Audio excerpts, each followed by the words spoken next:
What's up, y'all? Check 1 2 1 2 1 2 1 2.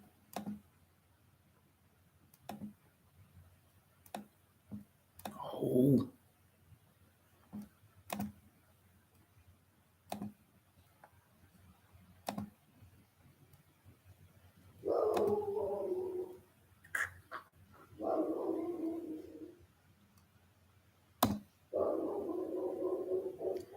what up, my brother? I can't figure out how to flip my camera around. At first, I was sitting here like, how do I get off? I see something that says webcams on here, but I don't know how to flip my camera around so everything reads normal. This thing is all jacked up. Let's see. What I might do is have to end the stream, then adjust the camera and do it right or something.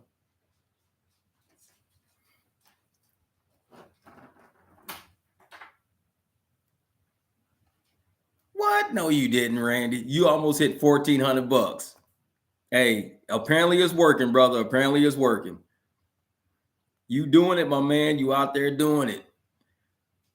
Not a lot of people want to get out there, but hey, it's been slow after New Year's Eve. It's been pretty slow here in Phoenix. So what we decided to do, a few people are still out driving, but they've been having short nights. I took the whole week off. I said, I'm not doing it. Nope. I'd rather just, kick back, relax, and I'll be back out starting tomorrow. But it was a lot of money out there.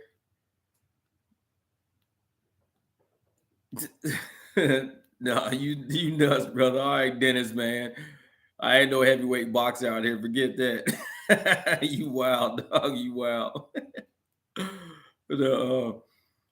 Hey, we all just out here just trying to make money, brother. That's it. We out here trying to make money. Seeing if, especially with all these layoffs that just happened, man, it's going to be a lot of people jumping in rideshare. So, and the fact that all these new people are not going to understand how rideshare works is going to be pretty crazy, because they don't understand the $2.60 ride and the bus fares and all of that stuff. They don't understand that. And I think a lot of these guys, they're going to mess around and start rideshare and price themselves out real quick, because they don't know the policies how we know, the decline and no tip, no trip. They don't know all of that. If you want to make money with Lyft, don't take less than $1 a mile. I mean, sometimes I'll do 80 cents a mile. If I'm going in that direction, I'll do 80 cents a mile. I'm like, hey, I'm going west. It's saying west. I'll just head west and get that money. But most time I'm over $1 a mile with Lyft. But I also do Lux, though. Lux is a little different. But when I do Uber X, I definitely do $1 a mile with Uber X, because they will play you hard. You don't want to mess with Uber X like that. But you ain't doing Uber this year. You're just doing Lyft. Yeah, you might want to stick with that $1 a mile, 80 cents to $1 a mile with Lyft. 80 cents a mile? What? No way. In California, they got 80 cents a mile? Nah. Dude, y'all should be at least $1 over. You got to get your acceptance rate lower than that. You got to tank your acceptance rate. You got to start kicking all that stuff out. Let those rides go to people who want to take those cheap rides. Don't take them. Just be like, nope. Just keep kicking them out. I mean, we got Brandon. He's in Chicago. This dude's got a 1% acceptance rate, 1%.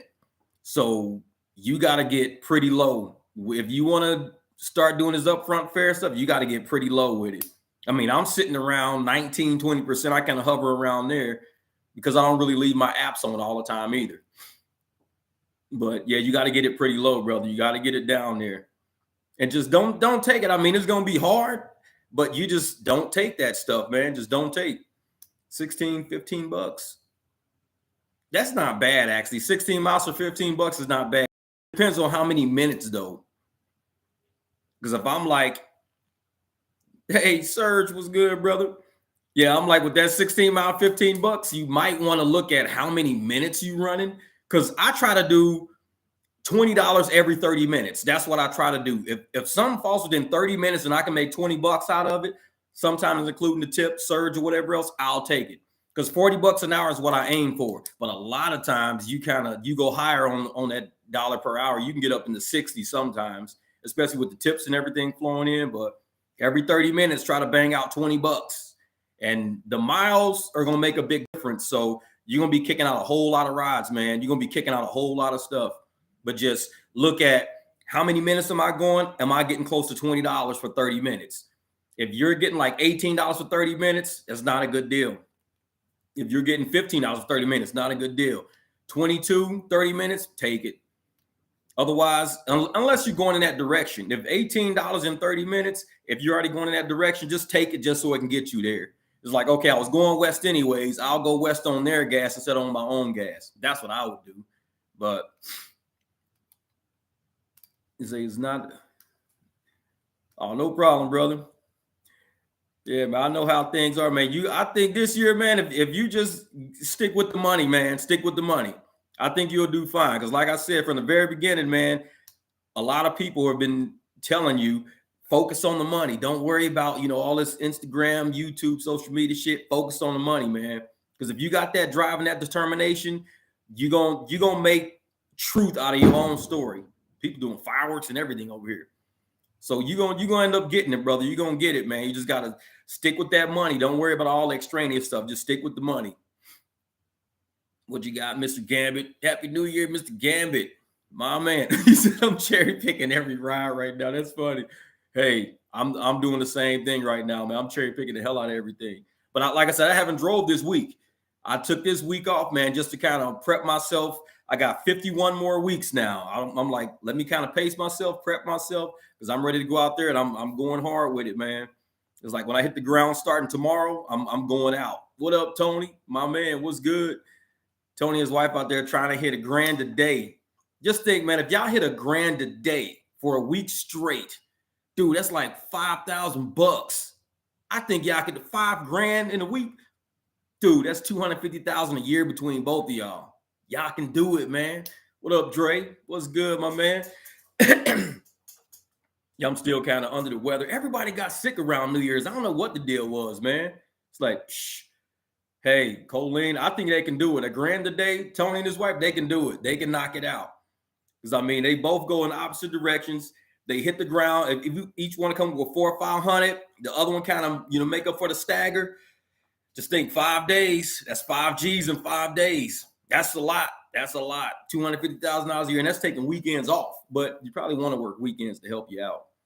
But, man, yeah, G a week. Yeah, I'm trying to do that too, man. I'm trying to get out there this week. And like I said, I was running about $2,000 at the tail end of last year. If I can get somewhere closer, I'm going to have to do some Uber Eats. I just know I got to do Uber Eats, man. I just feel it.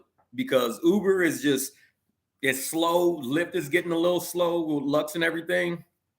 But Uber Eats is picking up, man. I think Uber Eats is going to pick up. So I might jump back into that Uber Eats pool again and start, declining a ton of orders, seeing if I can get it. Oh, yeah, that Lyft Lux Black is slow too, man.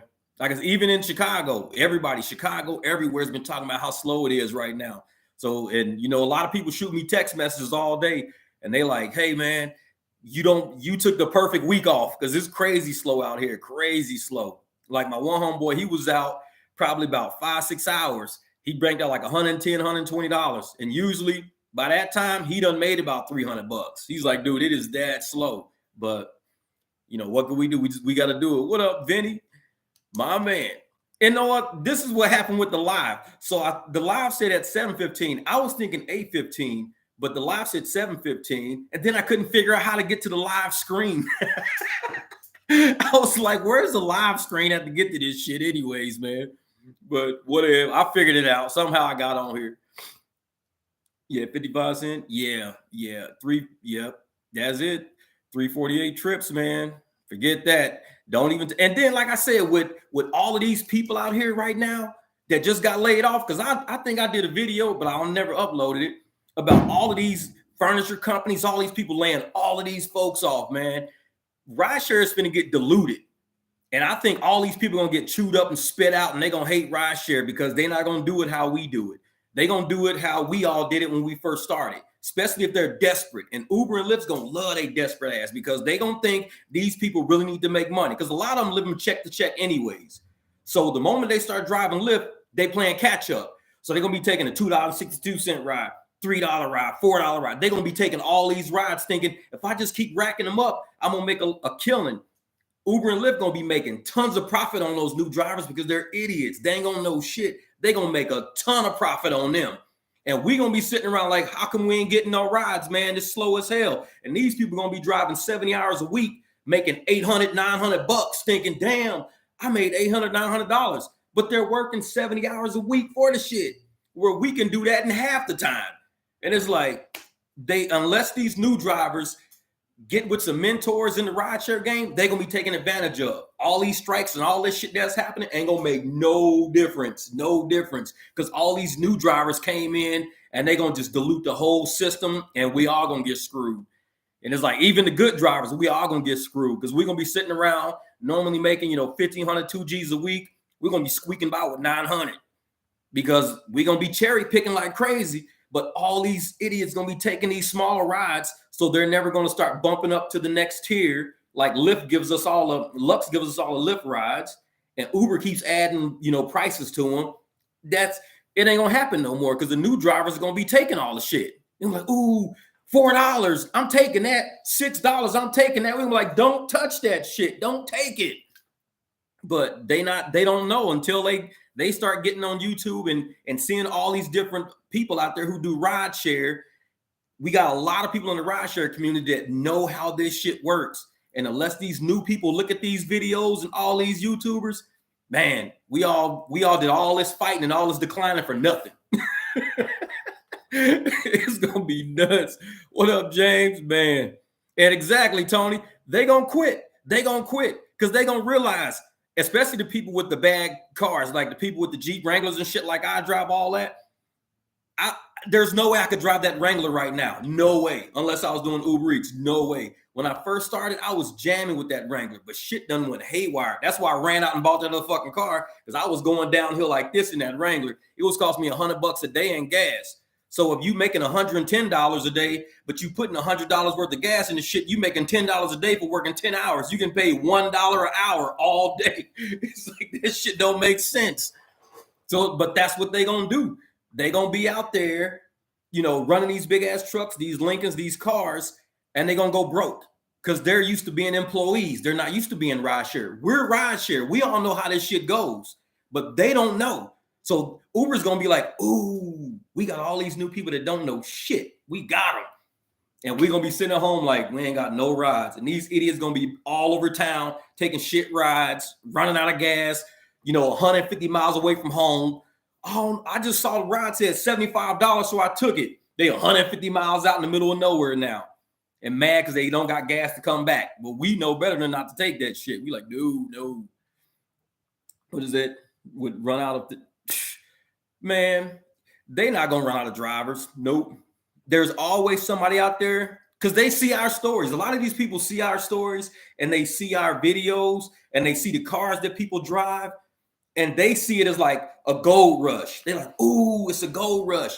But they don't realize it took us a long time to figure this shit out. We used to get played all the time.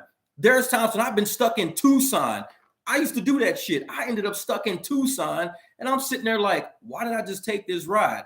Because I didn't know the game. And I'm sitting 100-something miles south of damn Phoenix for like $70-$80. And I'm like, shit, now I got to go all the way back. And I was in a Jeep. That was a $0 trip for me. That was the Jeep. Jeep on the highway do not get good gas. And I was taking people all the way to Tucson in my Jeep, getting like $70. Come back. I was probably profiting on that $25, $30 on that trip. Tops, $25, $30.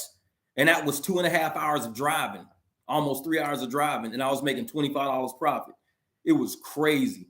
But I don't know, man. We got to figure something out. What's that, Vinny? Suggesting for it. Gig works about it. Oh, yeah.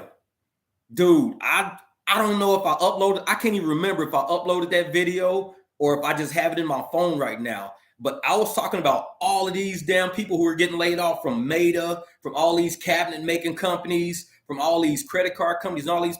Dude, it's gonna get crazy because they see gigs as quick cash, and it is. It's quick cash.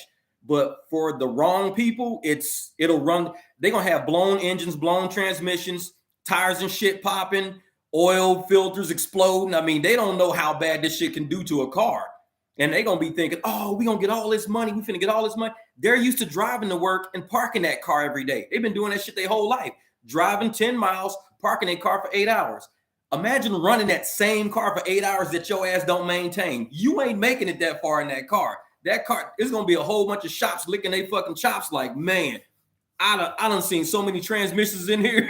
It's like, dude, these people out here fucking bringing us cars every other, because they don't maintain them like we maintain them. I mean, shit, I can show you on my wall. Shit, I got motherfucking serpentine belts. I got like 20 fucking serpentine belts right here. I mean, there's so much shit in my garage because these cars have to have constant maintenance.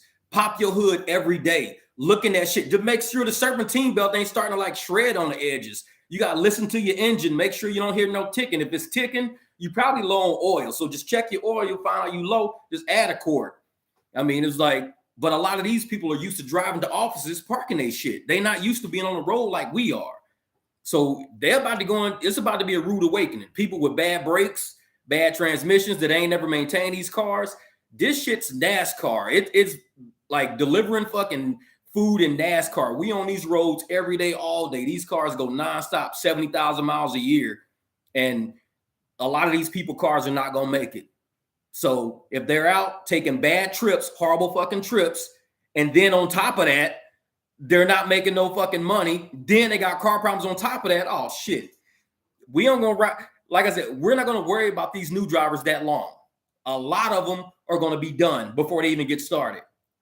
They're going to come in, get 2 or 3 good direct deposits of, $850 in a week after they don't work 70 hours that damn week, taking a whole bunch of bus fares and shit. They're going to work like 70 hours. And then 2-3 weeks later, they're going to go out and fucking car, click, click, click. What the fuck's wrong with my car? Motherfucking engine locked up. It's shit. It was like you made $2,000 in 3 weeks and your engine locked the fuck up, and you got to come out with $10,000 more now. It's like that shit's gonna happen. I mean, hell, my buddy Chad, he'll tell you, and he's a rideshare driver out here. He drove the hell out of his car, made a killing in it.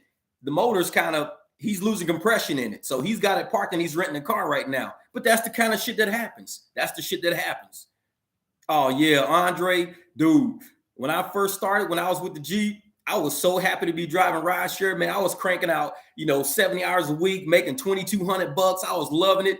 Fucking 2,200 minus 700 because it was like almost $100 a fucking day. I was only making like $1,500 in 70 hours. That was it. I was making like $20-something a fucking hour, pretty much. And it's like, because I didn't know. But then I learned over the time, I was like, okay, I can't drive all these fucking hours because I'm not making no money. I'm putting it all back in the gas tank.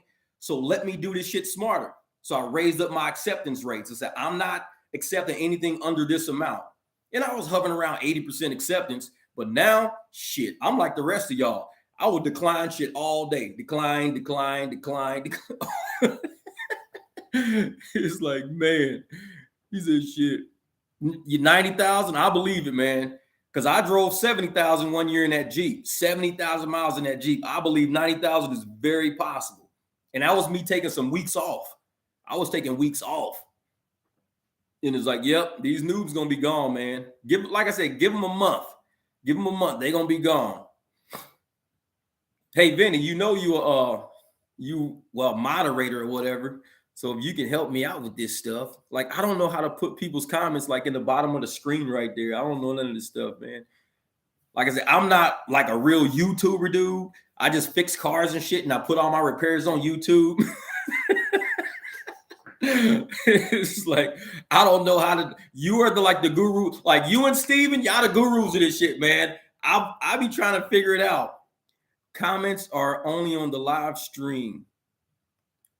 Would yeah, of course, but how do you put them like in the bottom, down at the bottom though? I don't know how to do that. Like, I don't know. Hey, Gig Geezer, he said, "Loan me $5." Hey, Gig Geezer, this dude, he be out delivering, man. He be having some unicorn orders, man. This dude be killing me. And every time, this is what kills me about the rideshare community. This dude be out there all the time, busting his ass, putting all the information online for everybody to see. He even go through his financial statements, everything. It's always somebody on his page. Well, how many miles you go? Did you go uphill? Did you go downhill? Did you have to go around the fucking corner? Did you go around 2 corners? It's like, dude, you asking too much. Everybody's going to be fucking different. Everybody's deliveries are going to be different, but he's showing you the possibilities of what's out there if you get yourself out there and hunt for this shit. But it's like, man, I be just like, Jesus Christ, man. People just cannot take good information and run with it. Oh, I see. If you only stream from YouTube, you can't. Okay. Dude, I don't know these things. So I have no idea what none of this means. So I guess I got to go through Restream like what Vinny does. He takes us all through Restream. Every Wednesday night, we do a live. And Vinny, he orchestrated, the rideshare garage. So every Wednesday night is like, I think it's 7 o'clock Arizona time, 9 o'clock Pacific. Man, he's still doing fireworks and shit. I think it's 9 o'clock like Florida time or something like that. I don't know. But every Wednesday night we do it. And it's like we started off like an hour and a half, then we went to 2 hours. We be pushing 3 hours and it is never lame. The whole time we are rolling. We be trying to get off, but it's like we can't even get offline because the live be so live. We like, dude, how in the hell do we making up to 3 hours and 15 minutes? It don't even feel like we be online for an hour because we be laughing the whole time. It's like, man.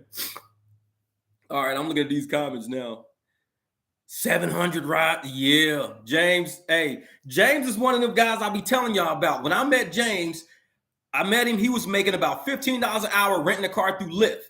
And Lyft screwed him on that whole deal, but that's a whole nother story. But he was making like $15 an hour. Dude could not pay the car off. He was like, man, I'm having problems paying this damn car off, man. What's the deal? So I said, this is what you got to do. Stop caring about your acceptance rate. The moment he stopped caring about the acceptance rate, this dude make $1,000 a week sleeping. He's like, what? That's all it was. I just said, stop caring about your acceptance rate. That shit is like a gold star next to your name saying good job. Nobody cares about that. You need to worry about your bank account. That's it, your bank account. Don't worry about none of the other nonsense, man. It's like, because they're not going to give you better rides for, a higher acceptance rate. You're going to the algorithm's going to know you're just more susceptible to take bullshit versus the next person that's got like 1 or 2%. It's like, that's all it knows. So it's going to just keep sending you crap all day. And that's what I learned about Lyft. Lyft did that shit. When I put my app on all options, Lyft would never send me a Lux ride. They sent me like 2 Lux rides for a whole day. Everything else was Lyft. And I was like, airport rides, everything. They were making so much profit on me because I had that all options. The moment I went to Lux, I was getting the same amount of Lux rides per day as I was getting their regular rides, but my days were like $400 or $500 versus, $280. I'm like, dude, they've been playing me the whole time. So you got to know these apps don't give a shit about us. They are not on our side. They got to make their profits. They going to do what they going to do to make it. If we be stupid, they taking us. They going to take us if we stupid. So we got to understand what side of the fence we on. We're on the driver's side.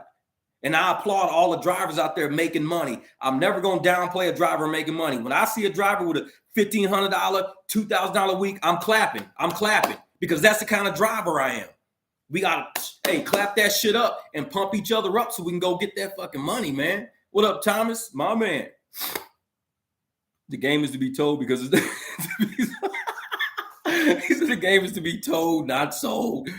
Hey, I'm going to tell you right now, man, it's going to be hard. But we kept saying since like Halloween, it was going to be some slow periods because of the shit they was pulling with these upfront fares. They was screwing people over. So we were like, you know what?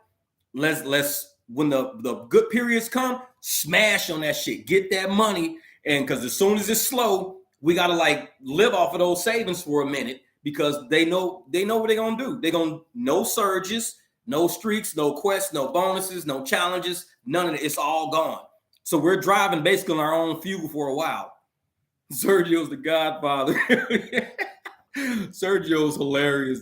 That dude, if y'all watched it live from last Wednesday night, y'all gonna hear about the 3G. Now the 3G, I ain't even gonna tell y'all what that shit is. That's some Sergio shit, the 3G. This dude, him with his he's sitting there talking about ways that rideshare drivers can use the bathroom while we're on the road. I ain't even gonna tell y'all about it. It's in that live. The shit was hilarious. What'd you say? You got some broadcasters out? Cool. Yep. Hannibal, what's good, my brother? Hannibal and Hungry, he's another, channel. And that's why I tell a lot of the guys, especially the new people who don't know like what to watch. There's a lot of grifters out there. But when you see people like Hannibal is Hungry, you see, people like Pedro, you see a lot of people out there who's going to actually tell you information you can use to be a better driver, not to be a sucker for these apps. I mean, you go on Vinny Cuz page, you go on Eddie, driving the style, you go on all these pages, and you're going to see that there's money to be made, but you got to make the right decisions to make that money. They ain't gonna just give it to you. They not gonna give it to you. You all good, Hannibal, man. Like I said, I watch a few of your videos, man. You give it straight up. You don't sugarcoat it, man. You tell it like it is. And it's like, if people don't have the heart to do this, they're not going to be successful in this. And that's kind of how you present the information. You got to have the heart to do this. It's not easy, but I think a lot of people who just got laid off think this shit's easy. And they're going to be pissed off. There's going to be a lot of people saying, I was doing rideshare and now my car is broken down in my driveway after 3 weeks and it won't start. I'm telling you, man, it always happens. I always pick up people sometimes. Yeah, I used to do rideshare, but I don't have a car no more. It got wrecked. Or I don't have a car no more because it broke down. I don't have a car no more. It's like, hey, yeah, exactly. They're going to get a real job. Hey, thanks, Vinny, my man. See, Vinny, he be figuring stuff out. Vinny's the mind behind this whole thing, man. He's crazy with it. But what's up, TN? Yeah, but I'm gonna tell you right now, man. Vartan, what's good, brother? What's good? Yeah, but with these new layoffs, man, we gotta support these new people coming in so they can get on a program with this decline and no tip, no trip.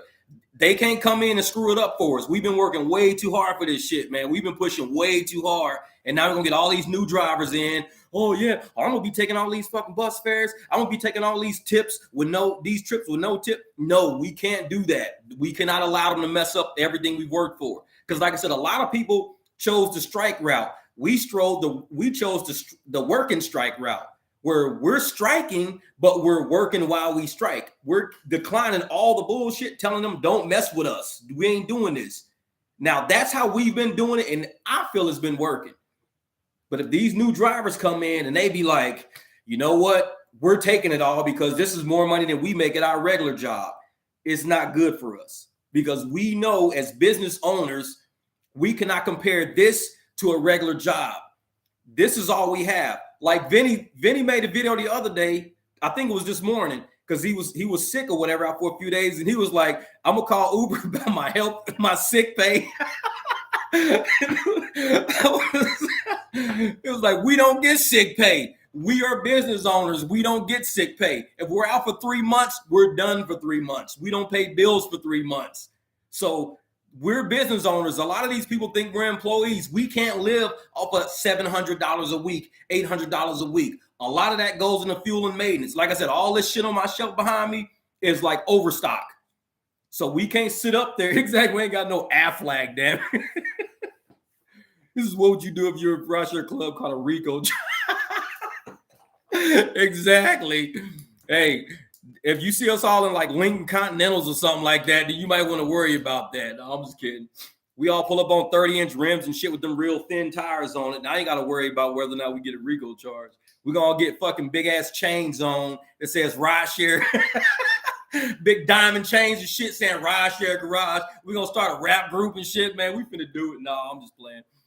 But yeah, a lot of these drivers, man, they don't understand. They're not employees. I mean, this right here is a business. So we got to come out with business revenue. We've got to make profits, because not only do we have to take care of all these cars, but we still got to pay for these rents and these mortgages and these kids and shit for daycare. We got a lot of stuff to pay for with the money we make all week. So if we barely making money, that means our life is going downhill. And I think a lot of these new drivers are about to see it took a long time for a lot of us drivers to figure that shit out. It ain't just walking up saying, hey, I want to do delivery. Nah, you got to trust me. Delivery is a trick. Like I said, Gig Geezer, if you want to know the trick on delivery, check out Gig Geezer. Check out Follow Keys Tracks. They know delivery like nobody. I love watch because I don't really do delivery. I used to do it a lot till Uber kicked me off delivery for a while. But I'm back in because I was doing that thing where I would do like 2 or 3 trips and I get like the $900 bonus and I just do like delivery the rest of the week. They caught me and they kicked me out. They said, you can't do that shit no more. We're done with you. So, all right, whatever. So I just stopped doing delivery because they started sending me garbage all the time. But what we got to do is like with Giggies and all them guys, they got to, teach us how to do delivery the proper way. And there's a lot of YouTube channels out there that are very proper with how they do it. They become experts at it in their market. You take what they did in their market, try to apply it to yours. So like I said, Gig Geezer, Follow Keys Tracks, 2 channels I love to watch for delivery. Pedro, he's good in St. Louis. Now, I'm from St. Louis, so I know St. Louis is a very, very hard market. For Pedro to be successful in St. Louis, trust me, that is not easy. I'm from St. Louis. This dude is successful in a market that is like dry 365 days a year. And he's successful at it. It's like, geez. So when you watch Pedro, man, and he's in some, I'm gonna tell you right now, y'all know how I feel about safety and putting police lights and shit on your car and watching your back. Pedro's working in some pretty shady areas. Like I said, I'm from Meacham Park. Meacham Park is where, I hate to say it like this, but cops have been killed in Meacham Park. I was born in Meacham Park. I went to school in Meacham Park when I was a little kid and shit. But it's a hard place to fucking live. It's a really hard place to come from. I mean, my whole family, a lot of my cousins and relatives, they all still live there. When I go there, I hang out there, take my son there, we play basketball there. But Pedro delivers the areas like that. That's where he is. So for him to be delivering in those areas and all those places like that, the motherfucker got heart. He's got heart. And I probably wouldn't, when I ran my mechanic business, I mean, I was up in Florissant, Ferguson, every 2 o'clock, 3 o'clock in the morning, helping people on the side of the highway. I'm working on, garages in the middle of damn alleyways and shit. But people knew this dude and this big ass Escalade, because I use my Escalade for work. If this dude and this big ass Escalade is sitting up here at 2 o'clock in the morning in the middle of the hood, I'm scared of this dude. I don't know what the heck, because I'm like, shit, I ain't backing down from shit. I'll come here and put your alternator on the middle of the hood. And everybody knew me. They was like, hey, man, here you go, bro. They'll give me the cash, pay me the cash. I'll be out. It was no fuckery. It was none of that. Because if you give everybody respect and they respect you back, you can go to those neighborhoods. You can do that. So for Pedro to be delivering the way he does in those areas, yeah, Detroit the same way. You know it. And for Pedro to be in those areas delivering, I know people respect him. Even people who don't do rideshare. They've seen him enough and they respect him. Oh, yeah, West Phoenix, shit. The avenues, yeah. Every time you turn around, 16th Ave, 75th Ave, 95th Ave, 91st Ave, there's always killings out there. And we go out there, and it's scary, but you've gotta kind of watch your back all the time. I mean, I'll pull up the Circle K sometime to go get some donuts and shit, and I'll see a motherfucker smoking whatever the hell they be smoking, heroin or whatever it is, fentanyl, right there at the door. Like you got to walk past them and the fumes and shit is getting all on you while you walking in the door. These motherfuckers don't care. They will do it right in front of the police, right? People pumping gas. They just smoking that shit right there. And I'm like, damn. Yeah, Phoenix got hoods, and in Phoenix, the hoods got palm trees and shit, swimming pools. It ain't like St. Louis hoods. St. Louis hoods, half the building is boarded up and people still live in that shit. You think, don't nobody live in there? They finna knock it down? No, somebody lives in there. You'll see a motherfucking light click on, like, hold up, people in there? Yeah, motherfuckers live in there. It's like, the hell? That's St. Louis. You be like, well, how come they don't fix that place? It's like, that is fixed, because if they put windows in, it's gonna get busted back out. It's like, shit. Man. He said, palm trees are my favorite. All praises, my man. All praises, he works hard too. He be out there working hard, man. We got to get you on one of these lives. Vinny, you got to get all praises on the live one night, man. All praises, he wants to get on there. Vinny said he's in the hooker. Oh, Vinny, I got an idea for you, Vinny. Oh, you're going to love this, man. You said, why rideshare over your mechanic skill business? Well, I was in the office for a couple of decades, but I was still leaving the office and I was working on cars and shit at night, people from the office would be like, Jeff, I need brakes. So I'd be working on people's cars at night or whatever, stuff like this. When I finally retired from corporate, I invested all my money, bought big engine hoists, transmission jacks, air equipment, and opened a big 3-car garage. I said, I'm going to do my own business. Did that for about 6 years in the cold in St. Louis. And I used my Escalade to kind of help people out. Like if big 18-wheelers, the big 18-wheelers would break down, so they park by Home Depot, they would call me, and I take them all the way to the Volvo dealership, bring them all the way back with big ass fan clutches, like $9,000 fucking fan clutches. We put that shit in right in the Home Depot parking lot. But I got all the videos and pics of that shit. I just never put them online. But I did that for so long, had a really big client base. I mean, like I said, I had all the truck drivers delivering to Home Depot. And I was just like, man, I don't know what super chat is active or not. I don't know. I don't know how to do that stuff. I don't know. Well, I appreciate it, but I don't think it works or whatever. I don't know. No, but I had a really big client base. And when I finally decided to give up when I said, okay, I'm going to give up my mechanic business because I'm moving to Phoenix, I was going to restart it out here. So my first client I had out here was actually a guy named Alex.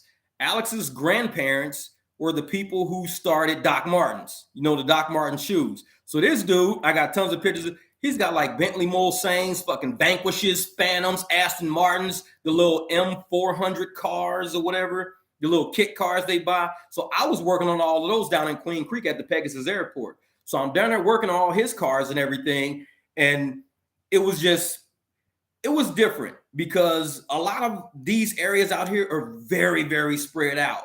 So one time I had to go with him because they had a Corvette that was way down in Tucson. I got paid for the day and everything, but I just knew how big the market in Phoenix was. It was massive. What's up, Kiki?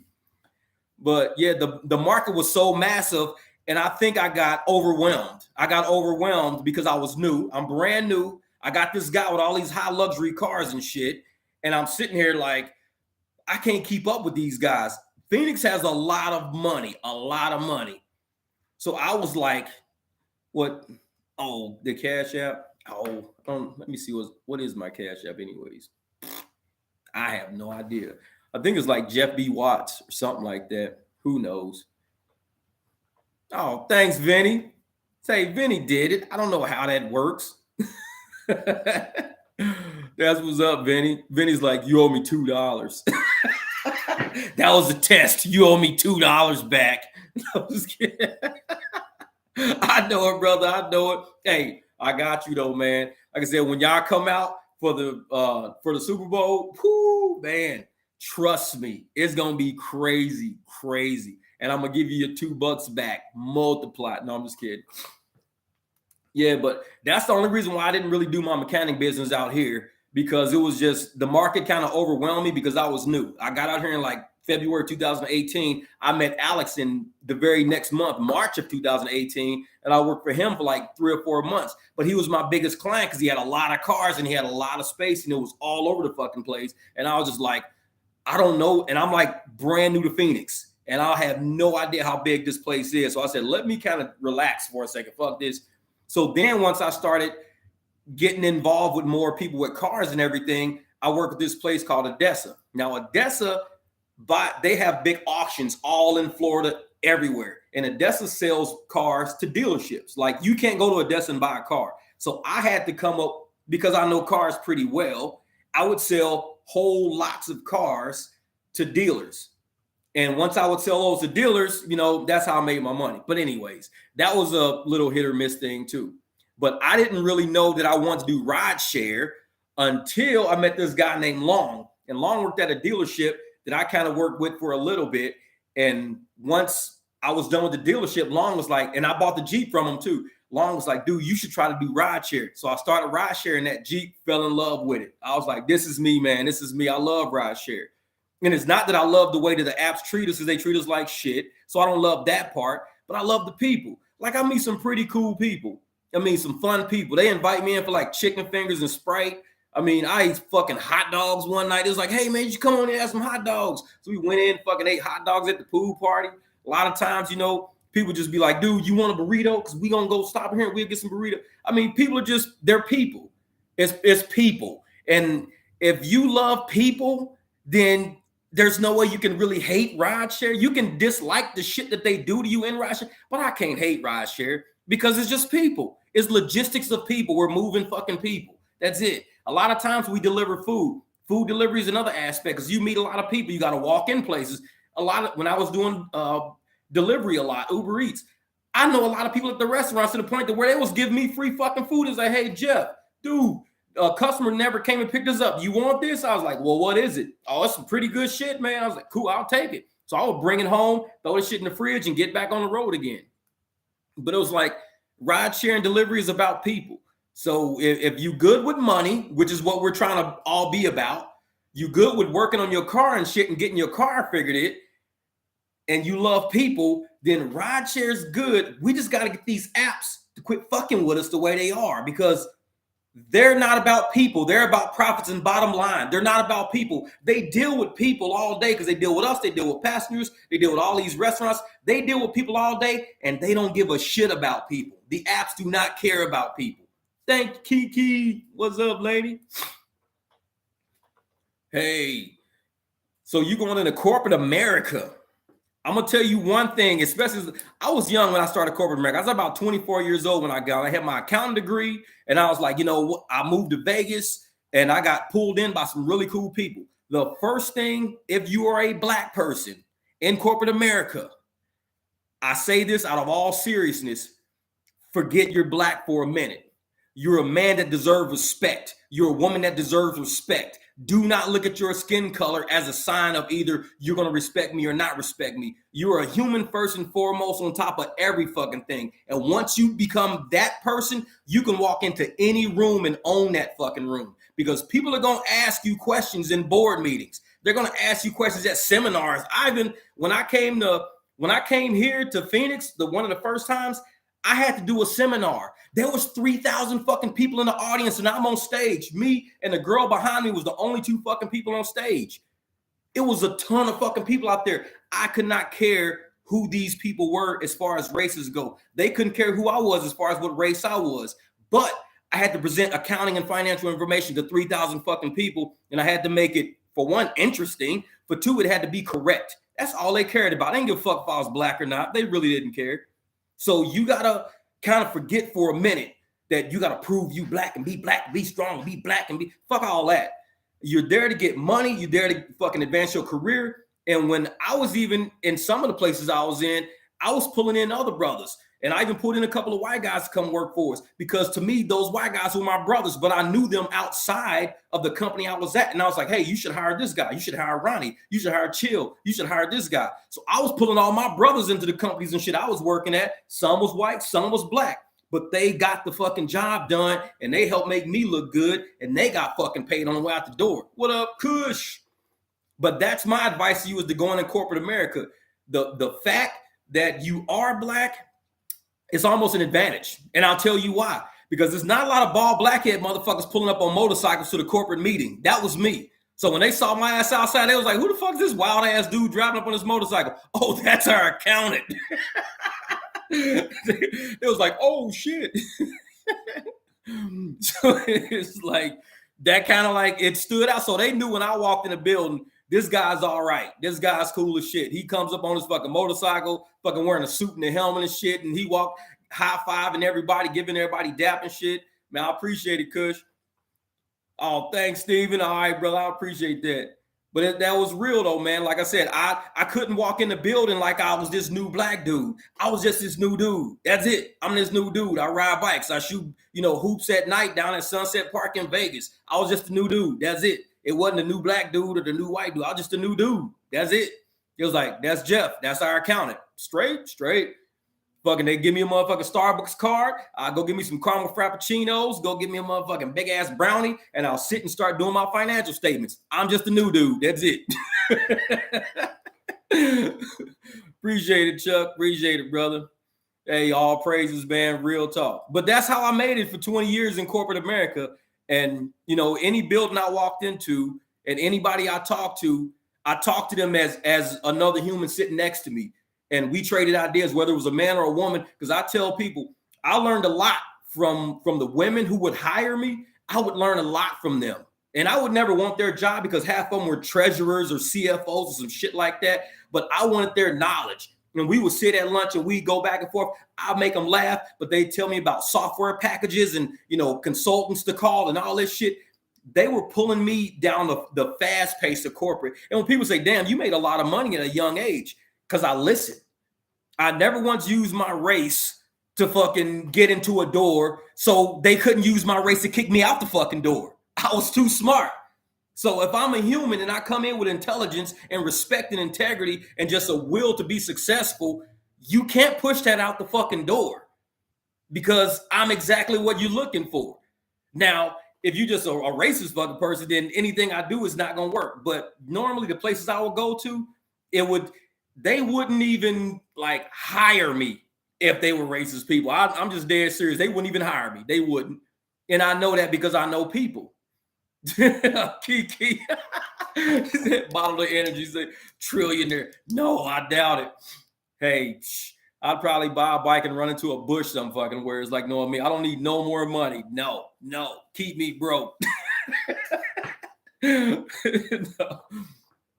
But see, yeah, and that's right, life and car. If they give you a position, they can take it away. That's what it is. So I tell everybody, if they can hire you based on race, they can fire you based on race. But if they hire you based on intelligence and integrity and your desire to just want to be successful and do this shit, they can't fire you because you got that same passion as, like I said, I've been driving rideshare for 3 years, all through this crazy shit they've been doing to us. But Uber, no, this motherfucker got the same passion because I get 5 stars and tips and motherfucker customers like, dude, you are the best fucking driver ever because I enjoy people. I like to drive. I like cars. I work on cars all the fucking time. I like putting on new tires. I even bought some new tires. I love shit like that. So if you can't, exactly, you got to outwork them all. Because it's a lot of people that don't want to do the work. You will see them. Motherfuckers be like, we should just go on straight. I'm just kidding. And guess what we do? We run out to the fucking places. We pick the people up that need to be picked up. And the people appreciate that. Today, James sent me a fucking message today.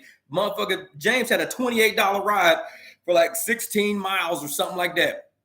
$28 ride. James like, shit, that's a long fucking way because I do not want to go that way. I don't want to go up there. And he kept saying, I don't want to go up there. Motherfucker took that $28 ride. The motherfucker tipped him $32 on top of that, turned out to be a $60 ride. I was like, that's because your energy said that ride was for you. That ride was for you, man. A lot of people wouldn't have took that ride, but James took it because he knew it was something about it. And he took that ride, got $60 out of it. So, sheesh. Yeah, man, we don't even have to strike because if we strike, guess what? All the new fucking drivers are going to all these new people that were living check to check that all just got laid off, like thousands of people that were living check to check. They cannot wait to rent a fucking car from Lyft. They can't wait to be approved for Lyft with their car. They cannot wait to get online so they can go get this, $4 order, $7 order, because they don't know about the miles yet. They don't watch our channel. So they don't know how the system goes. They're going to see 7, 12, 11, 14, 35, be happy as shit. $35 for 42 miles is not something to be happy about. I'm sorry. But they're going to think they're going to be like, ooh, they're going to be out there all damn week for $900 when we could be out there all week and make 2 G's. Uber and Lyft don't want us. They want us to fucking strike. They like, please strike. Go about y'all damn business. Please go. Because y'all way too smart to be doing this shit. We want the new people to come in that don't know shit so we can take advantage of them. I mean, we're not stupid. We know how the apps operate. They're here to get money. I was corporate. Corporate don't care about people. They care about that bottom line. When the shareholders say, when are we going to get a return on our investment, Uber? We're working on it. How? We're going to cut fares and start giving these motherfuckers 30% instead of, us getting 30%. They flipped it all. They flipped it. And now we're sitting here dealing with the flip. And they don't like it because the moment they flipped it, all of our acceptance rates went like this. And we got smart on their ass. They don't like us. They do not like us. But it's cool because the passengers out there, the riders out there that know an experienced driver versus a non-experienced driver, they can tell the difference. Because a lot of drivers be like, how long have you been doing this? A lot of passengers get in. How long have you been doing this? About 3 years. Man, you're like a natural at this. I'm like, dude, it's like a buddy just riding in my car. What? We just going somewhere. Oh, yeah, I don't understand the renting thing. But see, this is the thing. James, he actually rents, but he rents through a rental company. So he could do Uber, Lyft, Uber Eats, whatever the fuck. He has no personal miles, none of that. And he pays less than what they're renting from Uber and Lyft for. He pays less and he has no personal miles. You rent from Uber and Lyft, you're going to have personal miles, which means if they send your ass far from home, you got to turn around, come all the way back on personal miles. And you got to pay for that. You got to pay for that. Now, I know that's what I say, just buy my own car. Because this is what I say about buying my own car. I've swapped a lot of engines in my life. The moment I blow the engine in that little fucking 4-cylinder, I'll probably get a bigger engine in it. Maybe I'll just keep the same 4-cylinder. I don't know. But to me, swapping an engine is like a one-day ordeal. It's not that bad. You just got to undo your motor mounts, all your hoses, your wires, your wiring harness, your fucking heater hoses, all that shit. It's not as hard as people think. If you want to take the whole transmission out with it, knock yourself out. Otherwise, undo the bell housing bolts, fucking get that shit off. But it's not hard to swap an engine. It's time consuming, but it's not hard. I do that shit all the fucking time. It's not that hard. Yeah, exactly. That's what I say, Daily.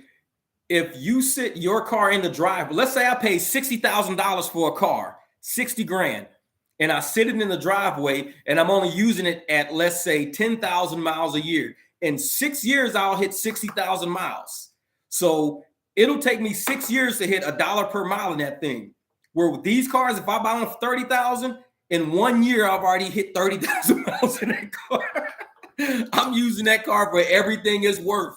Then the second year, I'm at 70,000 miles, but only paid 35,000. So now I'm at 50 cents a mile. The third year, I'm over 105,000. So I'm down to 30 cents a mile. So the more you drive a car, the better that purchase price was that you trapped a long time ago. Because if you don't, I be seeing people, oh man, only got 5,000 miles on my car. I'm like, well, you the fucking idiot that took the car from the dealership and parked that shit at your house and paid for it. The fuck? You could have left that shit at the dealership. You ain't even driving that motherfucker. He's like, leave that shit there. But people be bragging about that shit. Only got 5,000 miles.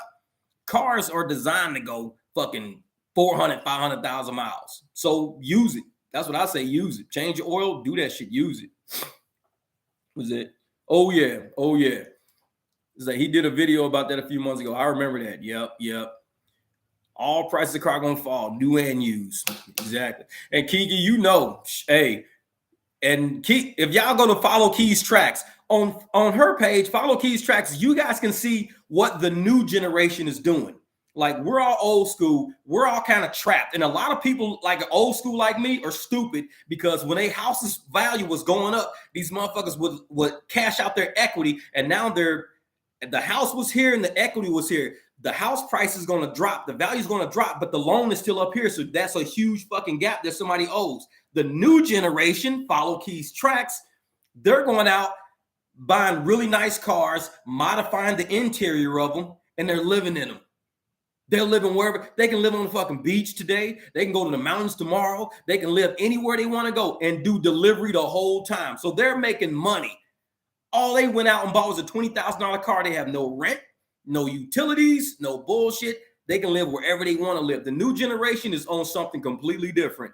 And it's working out for a lot of them. You got to look at the car life videos. When you start looking at all the car life videos, you'll be like, wow, these people are really living like this. And they're making a lot of money. A lot of money. A Tahoe for rideshare. I think a Tahoe is good. Because I mean, to me, a Tahoe is an Escalade, is a Suburban. They're all the same fucking cars. They're all Chevys. Escalade ain't nothing but a Chevy. They just put different emblems and shit on it. It's a Chevy. So if you use a Tahoe, as long as you get the kind that's better on gas, like the little hybrids or whatever they be running, I don't know. But listen to Crew. We can go over at the Cruise here. You know what, Vinny? That's what I say, man.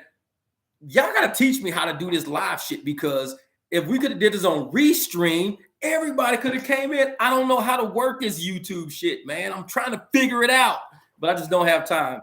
I took a week off to build shelves, but I didn't take a week off to figure this shit out. That's what we need, you, Vinny. You know this shit, man. Oh, man. The Sedona van. That's what I think, man. I tell everybody that Sedona van is the truth. I don't know what it is about them vans, dude. I like them. When I see them in traffic, I don't know, man. They're really high class. I like them. I'll look at them. I'll be like, man, that is a really nice van. and you can really kid them out. Yeah, the Sienna. Yep, that's what I mean. That damn Sienna van, man, the thing is nice. I'm like, whew. One of these days, I'll eventually get something like that, but I'm gonna kit mine out. I'm building it out, so I'm gonna use it for like traveling. I'll be like all over the country in that thing, man. That's cool. All right, what else we got on here? I'm trying to keep up with these. Yeah, Eddie and Brandon. Yeah, we're AJ. That's right. We're missing Eddie and Brandon, man. We're missing Eddie and Brandon. They're out working right now, though. I bet. I know Brandon is, but Eddie, he's probably sleeping. You know, he gets up at the crack of dawn. Oh yeah, exactly. And see, and that's what, you know, Key is good for that, because she can actually take her car. Like when you have a car life, when you live in car life, you're not stuck anywhere. If you want to live in the Hamptons every fucking day, you can go live in the Hamptons. Go park your car, because you're going to be delivering to all these people all day anyways. They're going to be familiar with who you are. See, I'm working right now.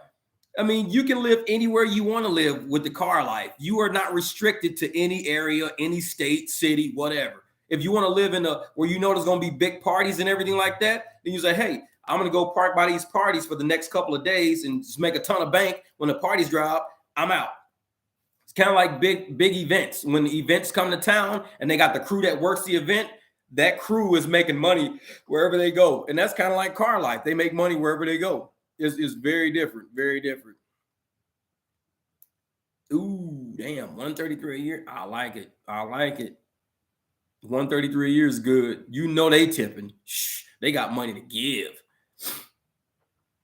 Yeah, Edwin, yes. 24%, I'm with you, man. I'm at 19, 20 right now. I fluctuate back and forth. But that's how it's going to be, man. But the fact that you're dropping shows that you're smart. If you were still at 55%, you'd have no money in the fucking bank right now, because you'd be taking a whole bunch of shit, running all through gas, burning tires, everything else. And it's like, I'm big on tires because I go through tires a lot, because I drive a lot, and I'll be hitting corners like a motherfucker. Be bending corners. Everybody be in the back like, whoa. But for real though, man, if you were still at 55%, I'd be worried. The fact that you're dropping shows me at least you're putting some effort. You're trying, man. You're trying. You're putting effort out there. Because, you know, everybody out there, you know, 70%, 80%, they're the ones who are talking about, I'm going on strike. I'm mad. I'm upset. They're not trying. You have to analyze these transactions. That is a part of the business. Analyze. When you see it come through, analyze it. You have to try. If you're not trying, your acceptance rate is going to, because you're going to be like, whatever, I'll take it. Whatever, I'll take it. Whatever, I'll take it. No, try harder. Decline. Don't want that. Decline. Don't want that. You've got to do that. You got to show some effort. This business is like that. Uh-oh. Chevy family, the Chevy Trax. Yeah. Hey, I got an Escalade. That's the Chevy. I tell people all the time, I got the same Vortec engine as the Chevy's got. That's a Chevy truck sitting outside right now. I tell everybody that. It's just a Chevy. I ain't scared of it. Shit. It ain't nothing but like chrome emblems on it. Take that shit off, and it's like a Tahoe sitting right there. That's all it is. The GMs, that's right. GM's at 15%. Yeesh. You getting there. Hey, you starting to, once you get under 10%, I think Uber sends you a gold crown in the mail. You're royalty at 10%. You getting close to royalty. It's not a lot of us under 10%. Brandon's at 1%, but I'm like, shit, if you under 10, yeah, you ain't taking no shit. She said 15%. Jeez. Oh, man, what between 4 and 12%? Dude, y'all ain't taking no shit from nobody. I love it, man. I love it. Because that shows me that people, like, we're not the only ones, man. Like I tell everybody, we're like the 300. We are a very small group of drivers who won't take shit from these major corporations. We fight, we battle. We don't run home. Ain't none of our ass running home. I ain't driving, I'm there. No, we out in these fucking streets battling. We like the 300 every day, and we getting this money, and we taking our ass back home, and we covering the bills that we got. I tell you got to have heart to do this. And when them ARs are tanking, you can't be mad. You cannot be mad. You got to be like, okay, I'm good with this. I'm good with this. A lot of people love their like lifetime employee of the month, fucking perfectionists want the parking spot up front next to the fucking tree. That's what they want. I don't want that parking spot. I want the money in my bank. Fuck the parking spot. Pay me more and I'll park way the fuck out there and walk to work every day. That's just how you got to be. You have to say, I'm about this money, so I cannot be about my AR. I can't be about my acceptance rate. Because if you're about that acceptance rate, you're not going to make money. Lose that employee mindset. Be done. Exactly. Know your worth. Hey, that's what my shirt say right there. Bam. Know your worth, damn it. Know your worth. You got to know your worth, damn it. I tell everybody all the time. I walk around with this shirt on. I'll be in fucking Home Depot and shit. People like, I like your shirt. I'm like, hey, you know your worth, lady. Know your worth. Whatever you do, know your worth in all you do. Still averaging 20 to 25 an hour. Well, you know what? 20 to 25 an hour is not bad. Because, and I'm going to tell you why, it really depends on the miles. Because if you're doing delivery and you're getting 20, 25 an hour, you're really not burning a lot of gas. I mean, you might use $20 all day. So if you use $20 all day in gas, you make $250 on a 10-hour day. You've more than 10x your money. Stock market ain't even doing that shit. You've more than 10x you took $20 to $25 and made $250. So when I go out and I'm driving Uber and I make $250, it maybe cost me $40 to make that. So I'm not 10xing my money. I might 5x mine. So you can't look at it as 20 to 25 an hour. Look at it as how much fuel did I use to get this amount of money? It's all about investments. It's what did I invest to get that out the end? If I invest 200 to make 200, I ain't made shit. But if I invest $10 to make 200, I'm looking pretty damn good now. So always look at your initial investment. How much gas did I put in? Ooh, Southeast Asia. Hey man, we'll go over there and kill it. We'll be on billboards by the time we leave. They be like, wanted, these two Americans. No, they wouldn't. No, we won't be on billboards for that. We'd be cool. I'd behave over there, man. I wouldn't do some weird shit. Go over there and be like fucking like Rush Hour. I'll be done some crazy fucking Chris Tucker shit. We really be we'd be locked in a shipping container or something fucking where it's like, dude, we send the ass all the way back to America. Fuck that. See, that's what I'm talking about, driving the wealth. That's what you put in 10, you make the 150. You were more than 10x in your money. If you can 10x your investment, you're doing great in rideshare. If you put in $5 and you make 50, you've 10x your investment. And it's like, that's the best you can really do. If I put in 100 and I can make 1,000, I'm pretty good. And I do that shit on weekends. People know I used to work weekends. I would only work weekends. I put in like $55, drive all that day, use about half a tank. Next day, put about 30, 35 back in, and that would last me the rest of the weekend. So I would put about $85 to $100 in gas, but I'd always make $1,000 in the weekend because I'm 10xing my money. That's all I wanted. But then weekends got kind of slow. So I started reading through my comments, and that's when I started driving during the week. When I started driving during the week plus the weekend, I started killing it. I was doing a little more driving, but I was actually making like 2 G's. And I wasn't even using $200 worth of gas. I was probably using, especially during the week, because it was kind of slower. Man, I was probably using, I would say, $140, $150 worth of gas all week. But I was making almost 2 G's with it. So it's all about how much do you put in versus how you get out. So if you told me that I'm going to make $150 off of $10, I'm doing that all day. Because that means, especially with my tank, I can go 5 days for $50. I could drive for 5 days on $50 if I'm only using $10 a day. But if I'm making $150 a day times 5 days, that's $750 I'm making in 5 days, $750. That still leaves me the weekend to go out and bust my ass and make another $800. So you can still pull in over a G, and you use what, $50, $80, and you pulling over $1,000.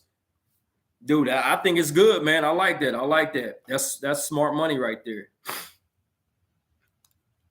Oh yeah, I like that. They want to bring. They want you to bring 32 pack of water bottles up. Hey, that shit happened to me before. Hey, I swear. That's why I don't do Walmart, dude. Hell no. You pull up and they be bringing out fucking cases of sodas and shit. And I'll be like, oh, no, that shit happened to me before. Don't do it.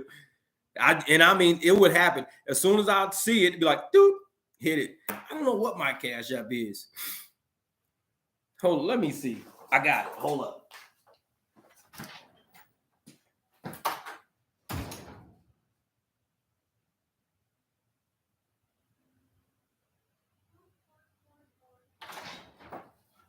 All right. Okay. Because I use the QR code. It is. Oh, okay. I see what it is. $.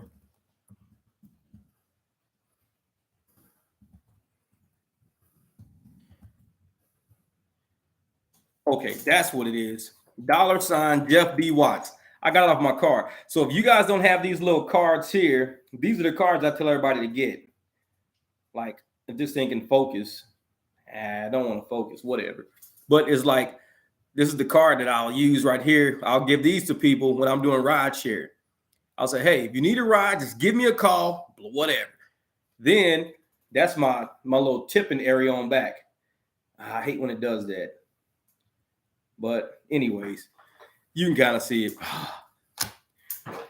What up, Jonathan? My man, he's in the house. Hey, jeez. Man.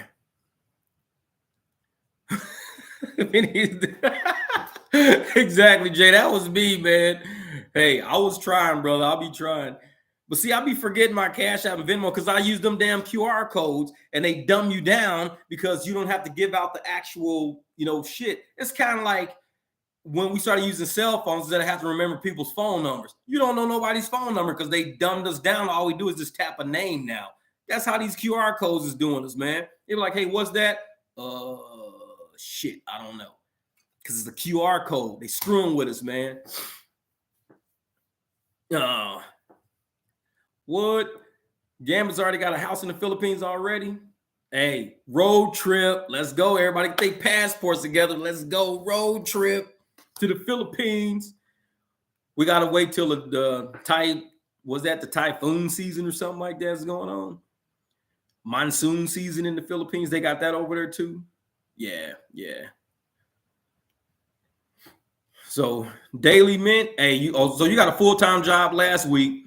Good. I like it. We got a couple of guys. Steven, he's got a full-time job and he drives rideshare. Steven is also one in the group and he's the unbroken driver. He's the one in this group that banged out $1,000 on New Year's Eve.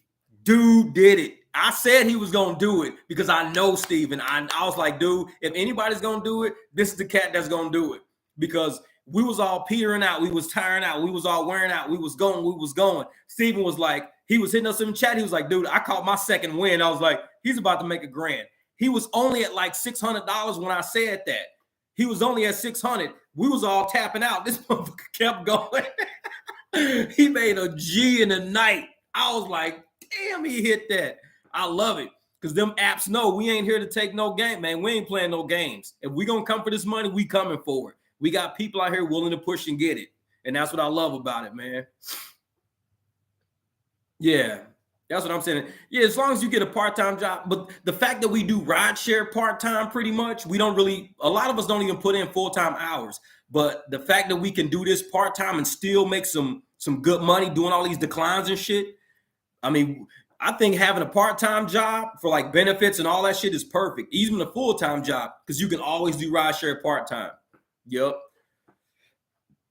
James up in the house. Hey, James, are you out there driving right now, bro?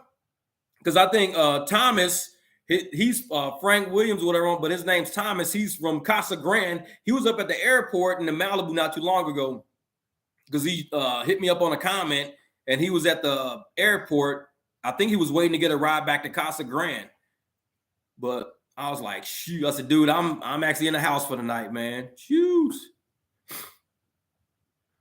And see, that's the thing. I tell everybody, there's so many people out there with traditional jobs that hate rideshare drivers. I'm like, rideshare drivers don't hate people with traditional jobs, though, because people with traditional jobs is paying their damn bills.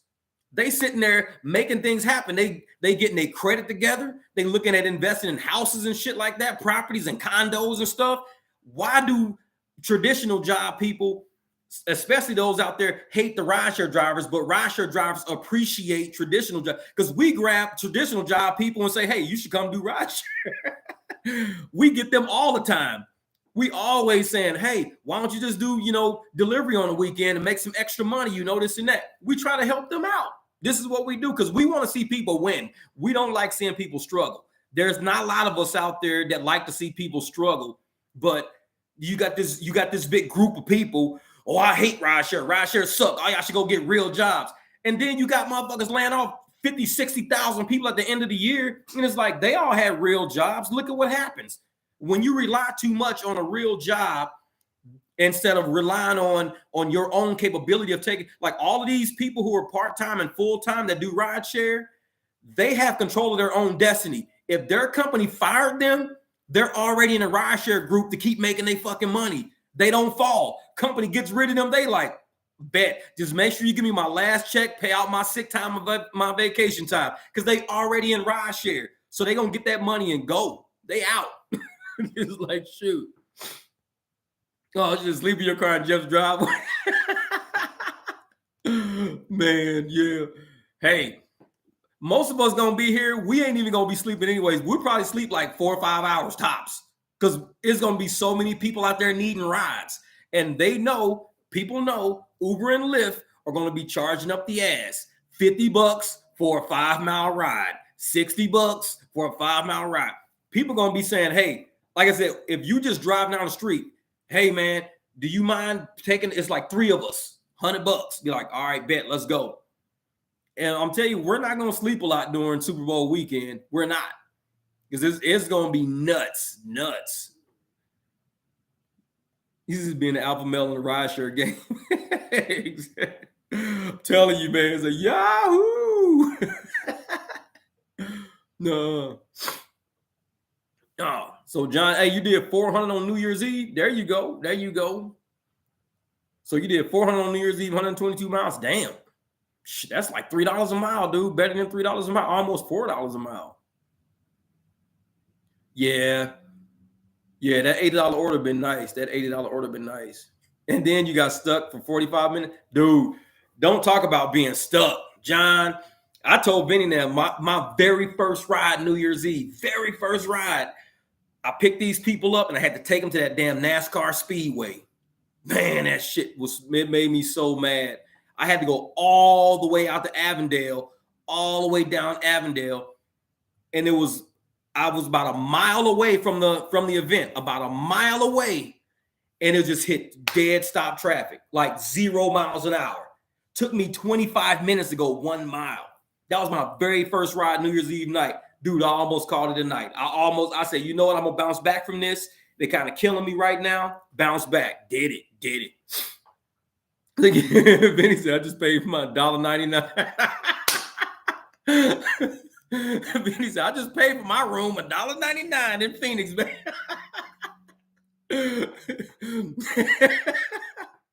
Hey, Vinny don't even know. The Husky's gonna be hanging out with Vinny the whole time. We're gonna make a new series called Vinny and the Husky. Shit. Hey, there's Aaron, Uber Lyft Phoenix. That's another delivery guy. Totally forgot. This guy, man, if you want to see somebody grind out deliveries, this dude, he only does delivery. That's it. He don't do Uber and Lyft. Dude paid off his house. Enough said. So when everybody say it ain't no money in rideshare, or it ain't a real job, it ain't this, Aaron paid off his house. I'm gonna get a fucking t-shirt that says Aaron paid off his house, and on the back put Uber Eats. That's it. Fucking Aaron paid off his house. Because if you telling me ain't no fucking money in rideshare, and Aaron's out there hitting it, I mean, this dude, he will be out there in these streets declining, moving shit, getting rid of shit, kicking out bad orders, acceptance rate fucking tanking, 2 G's a week religiously. Aaron paid off his house. That's it. That's all I can say. Aaron paid off his house. So a lot of people out there want to talk shit about, oh, rideshare drivers, they ain't got money. Rideshare drivers is broke. They ain't this and that. Okay. Like, you keep thinking that. And that's why all these people that just got laid off, what they looking at? Rideshare. They thinking of delivery and rideshare right now. Guaranteed. They all sit at home like, I need to register with Lyft. Shit, I got to register with Uber Eats. Because they know Aaron paid off his house. These motherfuckers ain't stupid. They know what's out there. Vinny the Pooh. Better than Pooh. That's funny. Hey, Aaron is the Kingpin Deliveries. That dude, man, woo. From the moment I started watching his channel, because I was one night, I was looking at it, he was saying something about, showing his bank statement, and I made a comment. I said, man, dude, you ain't got to show your bank statement to these people. You don't owe them no fucking justification for what you do. He says, no, he says, I'm tired of them talking shit about I'm pumping my numbers and being fake and phony about it. And I get it now, because rideshare people will do that too. And it's not even rideshare, it's the ex-rideshare drivers, the people who are sitting in their fucking offices who are pissed off that they walked away from a very lucrative career. They're mad. Oh, you motherfuckers ain't doing that. You motherfuckers is lying. Y'all lying. Y'all just gaslighting people. Y'all bullshitting people. So Aaron was like, bam, here you go right here. And the motherfuckers sit there like, well, the reason why you making that, they always got something to fucking say. He can't even say anything. They will always try to shut him down. But I'm like I said, we need to get a fucking t-shirt. Everybody get a shirt that says, Aaron paid off the house. Fuck what they talking about. And it's like, and that makes them mad. That really makes a lot of people mad. And I don't see, why would you be upset that somebody's making success in this lifetime when corporate America is kicking our ass all the fucking time, when life itself is beating our ass all the time, and you can't just be happy that somebody's like surviving, somebody's making it, somebody hit a lick for the week. You can't just be happy for that because you didn't do it 2 weeks ago, or you didn't do it 2 years ago. Like a lot of people, I quit. You smash the like button. I'm like, serious. And it's like 9 months and 3 months off. That's how it is, man. 9 months and 3 months off. Tell me that's not life. This dude, he works like the school year. They only got kids in school for 9 months and they off for 3. We're going to start calling Aaron the professor. No, wait, we already got that name, took it. We're going to call Aaron the teacher or the lecturer or the seminar. We got to call him something. We got to give him some name, because he works during the school year, then he's off in the summer. We can call his ass something. I don't know. We're going to figure it out. The principal. I don't fucking know. We got to figure out a name for Aaron. But it's like, man, he's exactly the real professor, for real. That motherfucker, Aaron is about it, man. He's about it. And he don't play, man. Like I said, he's very matter of fact with his analysis. He's very matter of fact with how he presents his information. It's no fuckery. It's no clickbait. He don't do that. Dude, and I love channels like that because I cannot stand fucking clickbait. Can't stand it because they waste time. And we're businesses. All of us, we're all business owners. And you talk to anybody in corporate America, the first thing they say is don't waste business people's time, because time is money. That shit's real. You think it's not? Time is fucking money. And when you clickbait fucking people, I unsubscribe from fucking channels. I can't do it. I just can't, because you fuck with my time. You've wasted 15 minutes when I could have been fucking going through the app to see if it's a fucking surge or something. You sitting here with the fuckery and you wasted my time. Aaron, don't do that. Aaron, when you click on any of Aaron's videos, I guarantee you're going to see something that's going to make you understand how this game works. And you're going to go out there and you're going to apply that shit. And just like with the whole shit that happened with the whole DoorDash, how they fucked him over the restaurant, it taught everybody a valuable lesson about kind of pulling your money out early, or making sure you take pictures of shit when restaurants are closed, whatever. You learned a very valuable lesson from his failure.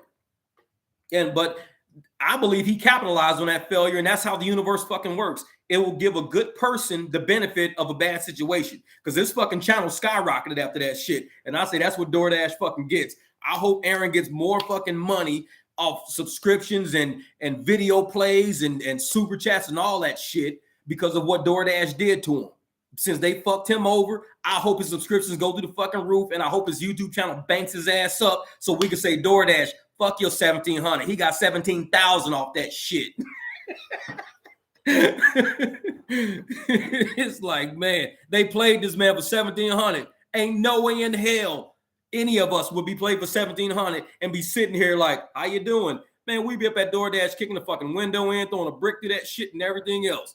Aaron was like, the universe got this. Universe got this. I'm cool. Universe got this. And sure enough, it's starting to take care of him. That whole situation turned around. He said, pew, pew. It was like, man, 1,700? and you worked all week and you put gas in your vehicle all week and you forgave every other opportunity you could have done all week and they take that shit from you? Oh, no. This is not what we doing, DoorDash. Hell no. But like I said, Aaron, he's a bigger man for that shit. Because like I said, I tell people all the time, we the 300. That motherfucker is truly like a 300. He is a little dude who took on a major corporation and somehow his ass came out better. He got more subs and everything else. What you got, Driven? You got a car question? What you got, man? Don't ask me about some Tesla stuff because you know I don't know nothing about a Tesla. My last name is Watts, but that don't mean I'm an electric car guy. What you got, Tony? What's up, man? Ooh, yeah. Jay, I like that. I like that. You got a good mix, 60, 40, 70, 30.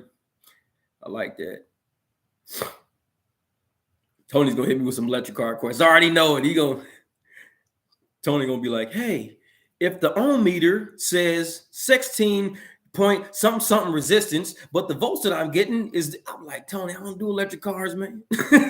Exactly, Kiki. Tony going to ask me an electric car question. He says, Watts. Oh, I got an electric car question. No, dude, you know me. I work on gas engines. Go. Tony go hit me up. What you got, Tony? What you got? He's taking forever. I'm scared now. He ain't answering back. Oh, shit. This is getting long. It's probably something about some specs or something. I was doing this to my car yesterday, and it was acting like this. What kind of car is it, Tony? It's a Tesla. What?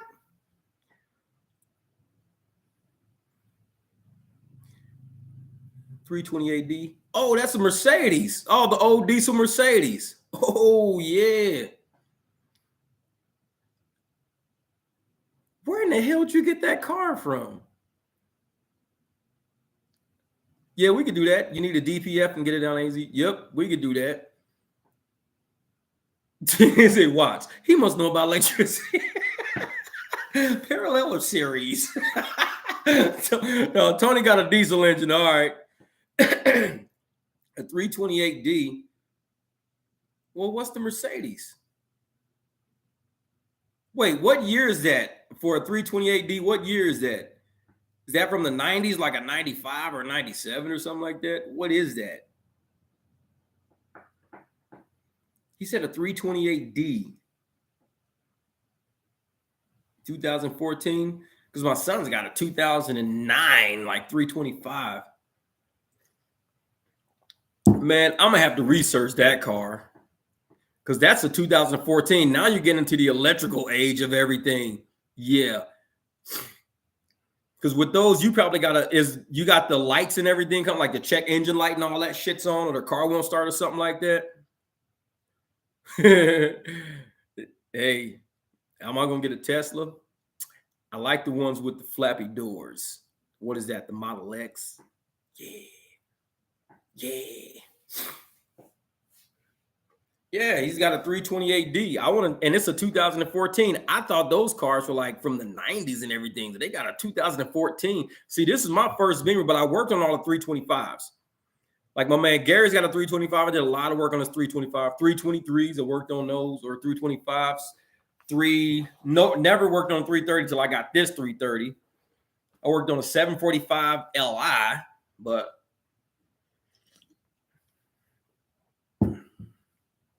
oh, yeah, you could take it out. Yep. Because I've seen people do that on trucks and everything too. They'll take it out, clean it all up and everything, and put it right back in there. Because that's all it is just, a lot of carbon deposits and everything that's in there. You just got to get all that shit out. I don't know if they soak it in like some type of acid or whatever, or they just, PB blast the shit out of it or something. Or use a carb cleaner like crazy, a ton of carb cleaner to get it out. But yeah. To hire a raffle.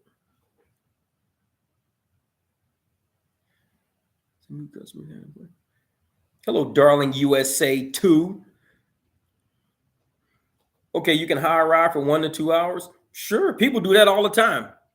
Because what it is, when you hire somebody for time, you got to tell them, the pick up, the drop offs, like all the drop offs, like where you want to go and stuff like that, because they kind of have to book the day out. Especially if you're on the east side of town, they're on the west side of town, then they got to kind of calculate how long is it going to take for them to get to you, to get to all your places, and they'll just probably sit and chill and wait while you're doing stuff, anyways.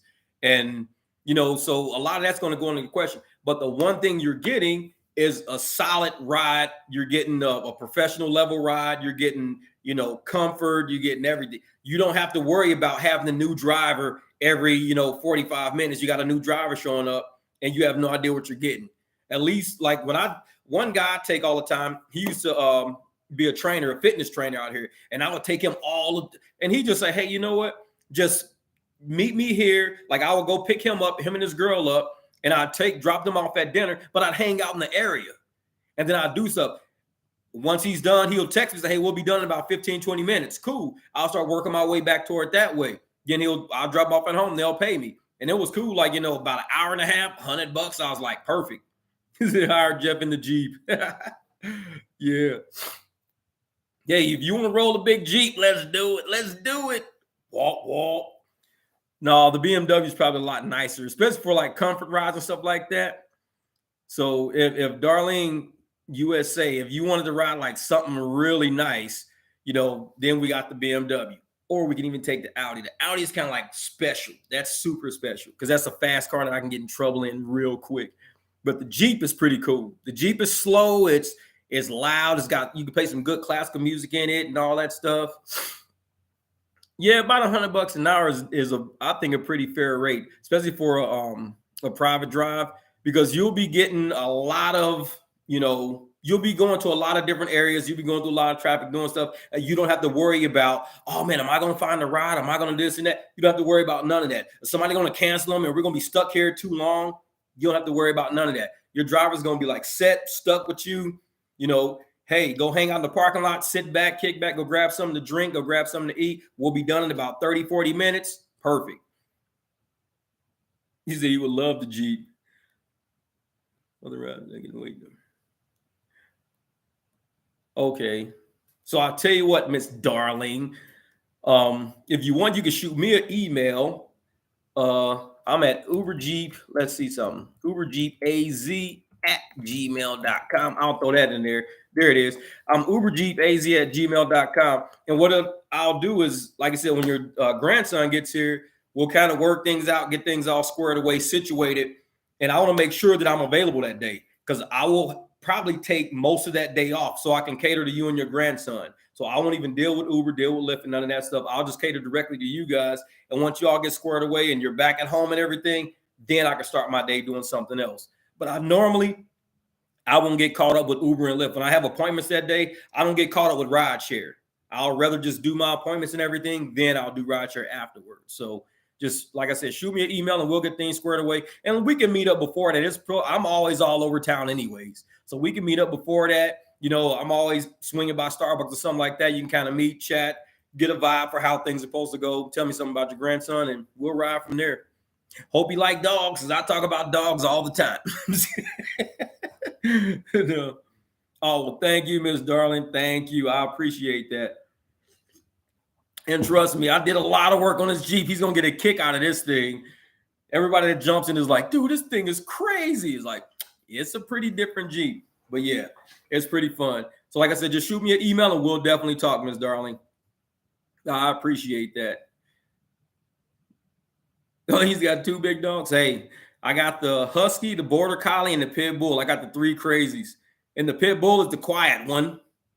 And then the Husky she's kind of like bossy. And the Border Collie is just all over the place. He does whatever. He's snatching people's blankets and everything. He's nuts. But yeah, we'll do it. We'll definitely do it, Miss Darling.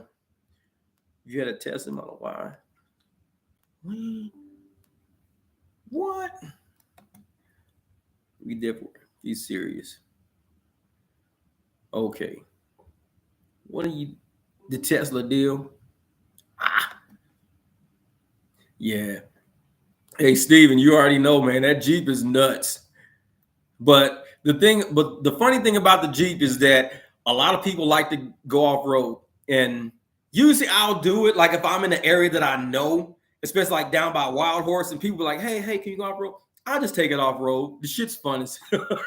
And they be like, we did not just cut through the desert. I'm like, yeah, we did. They be like, dude, this is too much. We'll throw the fucking spotlights on and shit. Because that's what it's built for. It's not built for the street. This thing, I mean, I have fun driving on the street. Trust me, I love driving on the street. But sometimes it's kind of, if it's an easy trail or something real quick we can get around, I'll just like take it off road. It's like 5 minutes maybe. It's not that crazy off road experience for like an hour and a half. But I'll go off road for about 5 minutes. Now, I did meet some guys, Frank and some other guys, like when I first started driving Uber. And now he's got a big Bronco and everything. I'm on his Instagram page and all of that. But he's a videographer. He shoots, I swear his shit is like commercials. The way he shoots this shit is like a commercial. Dude's amazing. But I took him and his buddies out one night off-road because I met them doing Uber. They was like, dude, we'll pay you, man. Take us off-road. So I took them all off-road. They had like $3,000 cameras and shit. They was like shooting the galaxies and all that with quasars and fucking comets and everything in the pictures. It was crazy. But their cameras can see like light years away. And you just let the camera sit on top of the Jeep for like 3 minutes and it'll get all the light in. And so when you develop the picture, it's got all the Milky Way galaxy and everything else in the pictures. Crazy shit. But I did a private ride with those guys one night, and that was pretty cool. But it's rare that I get a long private ride like that. Most of them are just like short. People's like, hey, just jump down this trail, man. Like, all right, cool, let's go. We'll go into a ravine and pop back out the other side and shit. They be like, dude, this Jeep is nuts.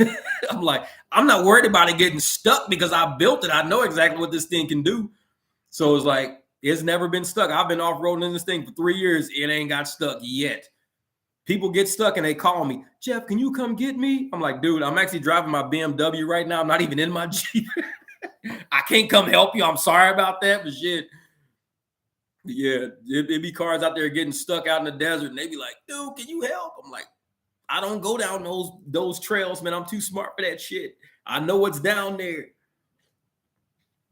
But yeah, no, Kiki, when you come out, like I said, we all gonna have to take a big group Jeep ride. I'll show y'all some pretty fun trails. There's a restaurant at the top of the mountain called Crown King. You can Google it and shit. And Crown King restaurant sits at the very top of a mountain about 45 minutes north of Phoenix.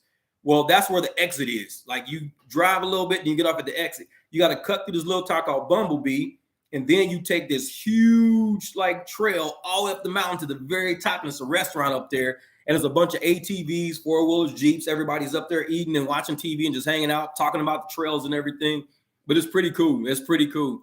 I've been up there once, but it's like the back way is way worse than the front way. So the back way, you've really got to have a team of people with you because you might have to get pulled off a rock or something like that. But the front way is just real bumpy. It's fun. It's like you cruise like this little ghost town looking area and shit and stop at the saloon and everything. Go to the top of the mountain. It's crazy. It's crazy. But yeah, bring Bree out. And we got a lot of like ghost town rides out here. And people tell them all the time. They're always like, oh, you got to do this ride. You got to do this ride. It's like a little ghost town.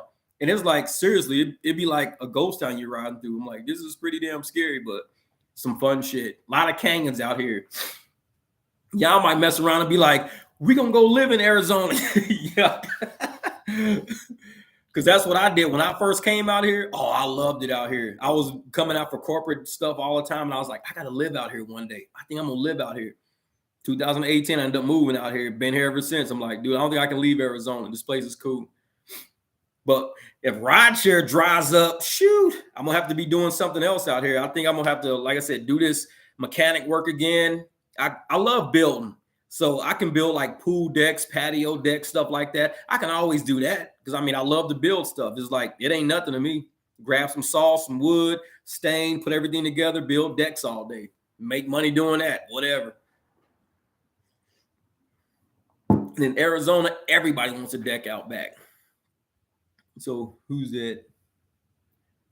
Yeah. Quartzsite. That's where all the campers be out there, Quartzsite. They got 1 million tent sales going on out there and stuff like that. I know it. I've been through Quartzsite a few times. I actually stayed there because this lady I dated a long time ago. Vinny, you out? You out, Vinny? Vinny's like, I'm not gone yet.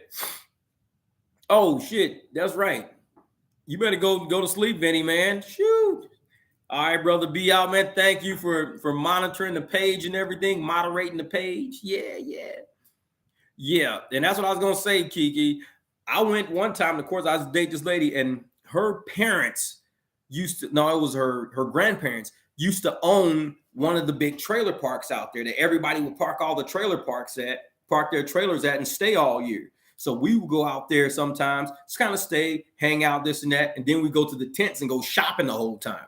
It was pretty cool. Court sites are pretty, you can buy a lot out there. You can get caught up. If you don't take like $200, I was buying tools and shit and everything else.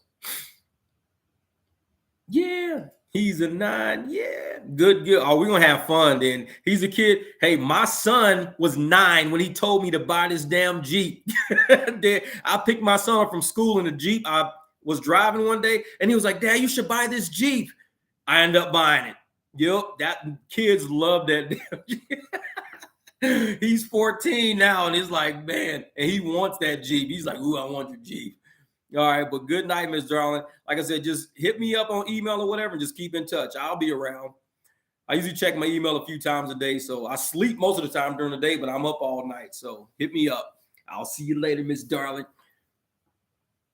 Who's that? Brogan. Let me kind of go through these emails. Hold up. Wait a minute. I thought I had Steven as a moderator. Steven, you weren't a moderator? Dude. I put you in there and I put Eddie in there. I put you and Eddie as moderators because I didn't know how to work this thing. And now you guys aren't there. What the wood? All right, my man. Dude, I don't know how to do it. Let me see something. Ooh, there we go. Bam. There we go. See?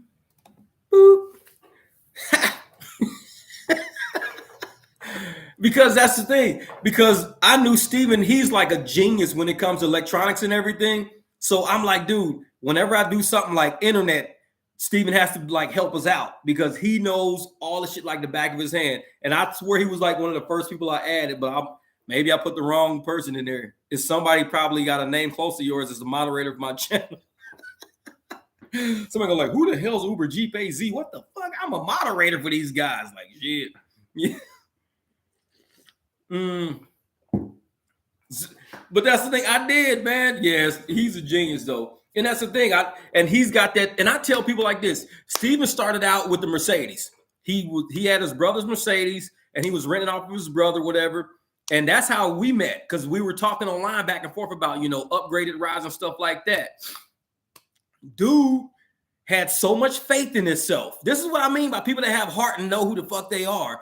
He went out and bought a Tesla, no rent. He says, I'm going to go out and I'm going to put up this big chunk of money because I know me. I know myself. I'm going to be able to handle this. He went out and bought a Tesla.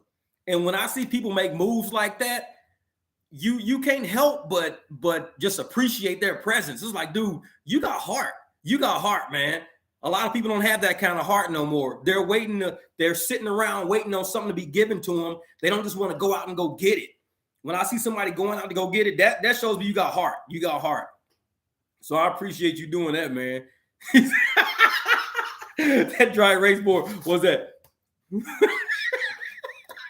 That damn dry erase board, man. Yeah, exactly. And see, Jay's right. With a Tesla, honestly, I think you guys could really do well with private rides with Teslas. Just because, man, it's very classy, but it's also sporty. It's a newer type of vehicle out.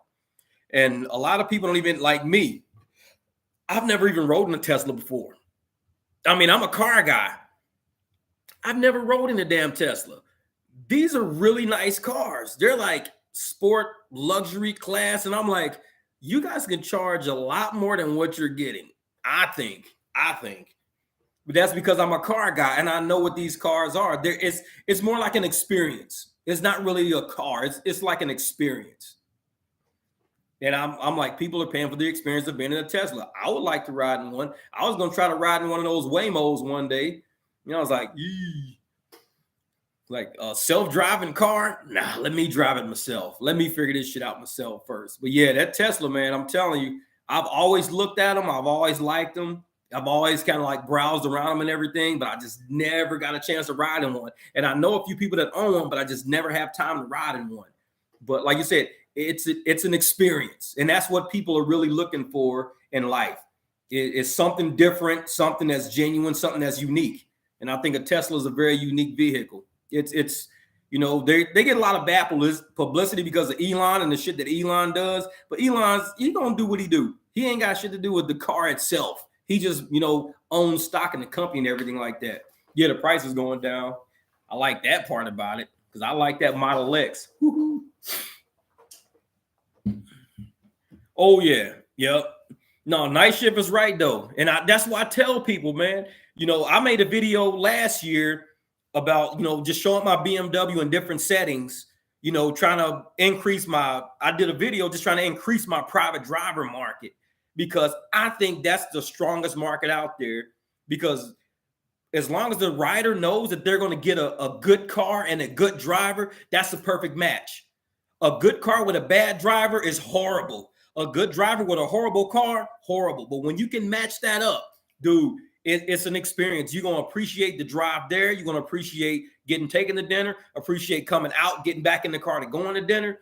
And like I said, I play music a lot because I believe music connects everybody in different ways. And I listen to everything, Sting, whatever the fuck. I listen to whatever.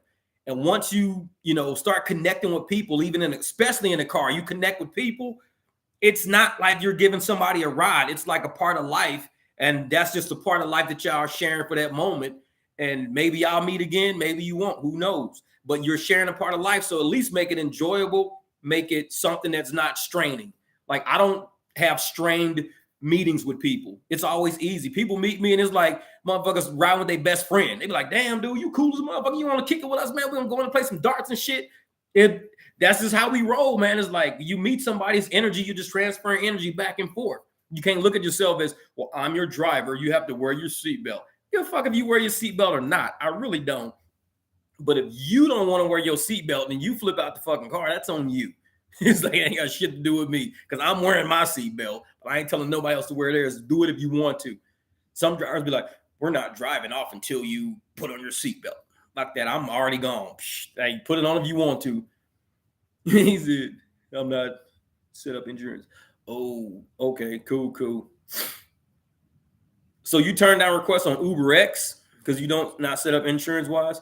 Oh, I see what you mean. You don't have that on your rideshare insurance. I mean, on your car insurance, you don't have rideshare. I see. Smart. That's smart. Because like I said, if anything was to happen, your insurance might not fucking cover you. So you might be out $30,000 because you gave somebody a $25 ride. But at that point, you better be like, dude, you're my cousin. Fuck that shit. But a lot of people won't be like that. They'll be like, oh, you know, I hurt my arm, I hurt my back. They be trying to get over on insurances. A long time ago, I was in LA going down Hollywood Boulevard. We all sitting at the fucking stoplight. I was in a Maxima. I was Measures Lake. We had a Maxima. So we sitting in fucking traffic on Hollywood Boulevard. This is one of my first times in California, like 1997. I had never been to California. This shit's crazy. I'm like, this is nuts. This is fucking real life California. Motherfucking big ass red Ferrari pulls up next to me. Convertible Ferrari, like the kind you be seeing in the movies, like the old kind with the fins on the side and shit. So I'm looking at this motherfucker. I'm like, damn, this car is nice. And it started moving. So I let my foot off the fucking gas and I looked forward. Bam! I hit the fucking car in front of me. The Ferrari was taking off. I thought the car in front of me was taking off too. So I just hit the fucking bumper like, damn. Bent my license plate up. Pull over, get to chatting, talking, trading information. California. Like I said, this is why night shifts is get insurance. California. Sitting back in Vegas. Shit's done. Police are done. Days like we back in Vegas. We get a call from an attorney. Talk about fucking hospital bills, 20, 30,000 car damage. They send some fucking pictures of cars. I'm like, our license plate got bent up. That shit didn't happen that night to their car. They was lying like a motherfucker, man. I was like, what the hell? Kiki said, I was too. We had Kiki in a car seat in the back. We was like, whose kid is that back here? That's Kiki. She's the future motherfucking rideshare genius. She's coming with us to California. But no, but we hit that fucking car, and I'm sitting there like, that didn't happen, man. All it was it just bent the license plate up. Insurance was like, well, we're gonna fight it because what you guys showing damage, especially that knife in your prison and everything, but that's why you need insurance. People be fucking talk about, well, I'm gonna just take a chance. No, I'm one of the safest fucking drivers out there, but I'm looking at this goddamn Ferrari next to me, and I take my foot off the brake, and as soon as I turn my head, boom, that fucking quick. Shit happens. Hopefully you got insurance.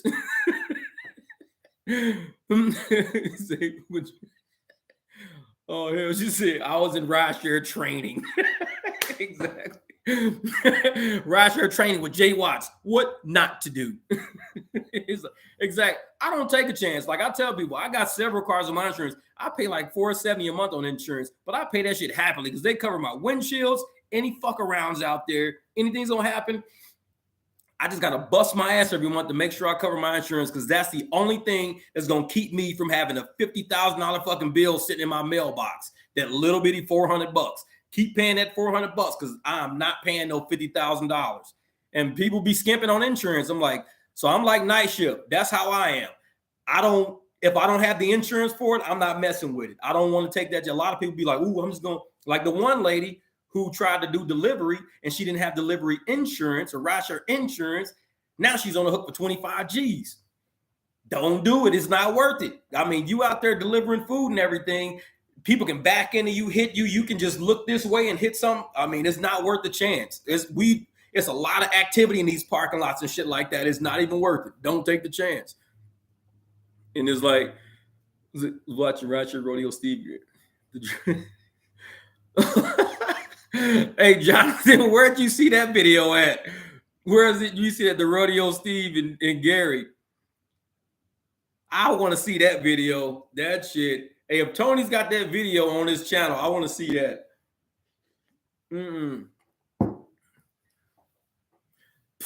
Nice ship. Hey, I'm going to tell you something about that driveway shit. Anybody out there with spoilers on the front of their cars? My spoiler, this is my old spoiler. This is my old spoiler right here. See that shit all ripped up? This is what happens when you go on people's fucking driveways. This shit's in the trash can now. Like, do not go on people's driveways. Because I went up in that driveway and I came out and it said, ripped the whole fucking spoiler right off. I'm like, wow. I just bought another one and put it on there. But it's like, do not do driveways. Like, the shit Night Shift is saying is that a lot of these new drivers that are just about to come online because they all got, fired and let go and shit, they don't know this shit unless they watching these channels. They don't know it. Like I said, even me, knowing how to drive and everything, I'm used to driving this big ass fucking Jeep. I just got this BMW. I don't know better than to go in driveway. So I went in the driveway, out, ripped the shit off. Don't go in driveways. It's not worth the car damage. It's like, pull up and just sit right on the street. They can walk out to the street, but I was always nice, and I was always pulling up in the driveway, let them out close to the door. Ain't worth it, because that shit ended up costing me like $80 going out of that driveway. It cost me $80, and the ride was probably like $13. So it was like, nope. He said, hold up for a second. He said, that's funny shit. He said, the last person tipped me $2. Yeah. I'm delivering. Oh, yeah. Well, see, and that's the thing, Jay. I used to do that because I've never done delivery in the BMW. I only did it in the Jeep. I used to pull into the driveway when I do a delivery because I like my shit to be on camera. I want their doorbell to pick up my Jeep on camera. So if they ever try to lie and say either I wasn't there or if somebody tries some funny shit on me, it's all on that doorbell camera. Because most people's doorbell camera gonna activate as soon as you pull into the driveway, or they got a camera over their garage is gonna activate. So if you're in the street, most likely the camera won't activate. Otherwise, they be getting shit all day from cars that's going up and down the damn street all day. But the moment you pull into that driveway, that camera activates and you feel safer. And I drive middle of the fucking night. I'm like 7 p.m. till 4 o'clock in the morning. So 2 o'clock in the morning, I'm delivering Jack in the Boxes full of Birdos. I want to be on camera. So I pull up in the driveway, but not thinking that BMW front end sits all the way on the ground and it's there it is, the Tesla video. Bro, thank you. I'm going to watch that. Right after the live, I'm watching that. That's probably funny as hell. See, and that's good stuff. Hey, like I said early in the video, for a lot of people who haven't seen Driven Dads, Tony. Now, Tony and his wife, they got Teslas. And a lot of us in the rideshare community are pushing them each to make $500 a day each, so they can make $1,000 a day, and they have to do it for 5 days to make $5,000 in that 1 week. I think it can be done. I don't know. I think it can be done, but they're going to take a whole bunch of, so you got to go on Driven Dad, go on a Driven Mom, subscribe them, give them motivation, keep them going. Because I'm going to tell you right now, motivation it works. Because everybody know how New Year's Eve went. New Year's Eve, everybody was fucking jamming. We started petering out. We started getting tired. We started wearing the fuck down. We started turning our apps and shit off. We were petering down. Steven hit a fucking second gear and just took off to $1,000. The rest of us was like, motivation works. Follow the Driven Dad, the Driven Mom. Get in there. Keep pushing them to that 500 a day. And if they don't do that you're going to do that in March? Okay, they're going to do it in March. So you got time to sub. Driven Dad, the Driven Mom, go over there, sub them, because in March, we need to push each one of them to $500 a day. But they've got to do it for 5 days straight. It's not easy. Trust me. It's not. Even when the money was out there on New Year's Eve, I was like, I'm out of here. Fuck this. I'm done. It's hard without that extra push. It's hard. This is not for the weak. He said, I'm going for it. Hell yeah. Hey, Steven was like, when he had 600, he was like, I got 600, but man, I'm running out of time on the app. He was like, I'm finna open the other app. I was like, dude, we're done. We like, this dude like, I'm finna open the other app. I was like, he's doing it. That's it. He's too excited. He knows he can taste that $1,000. He can taste it. That motherfucker hit that $1,000. The next day we woke up, we was like, what? He hit it. Like I said, and that's what it takes. That's what it takes. You just gotta be willing to go out there and push yourself and have a team of people behind you, because we got enough people who used to drive rideshare. I ain't no money. We got enough people who don't like rideshare beating us down. We have to stand for families that are surviving. We're using rideshare to survive. So if we don't stand for each other, we already know a lot of people don't stand for us. They don't like us. So we got to keep pushing for each other all the time. And that's why I say, push for the Driven Mom, push for the Driven Dad, Tony, get out there and help them, because we believe with the right amount of support, we can get into their heads, keep their bodies going, keep their minds moving. They each hit 500 a day for a week straight. That's 5 G's they can make in a week. This couple can make 5 G's a week, and we can prove that it can be done. And I know it can be done. He does rideshare and delivery. So he's going to take a whole lot of coaxing. Like, Tony, put them hamburgers down, pick up some airport rides. It's like, I'm going to have to find out what's going on in Denver. Yeah, I think they are in Denver. Yep, they are in Denver.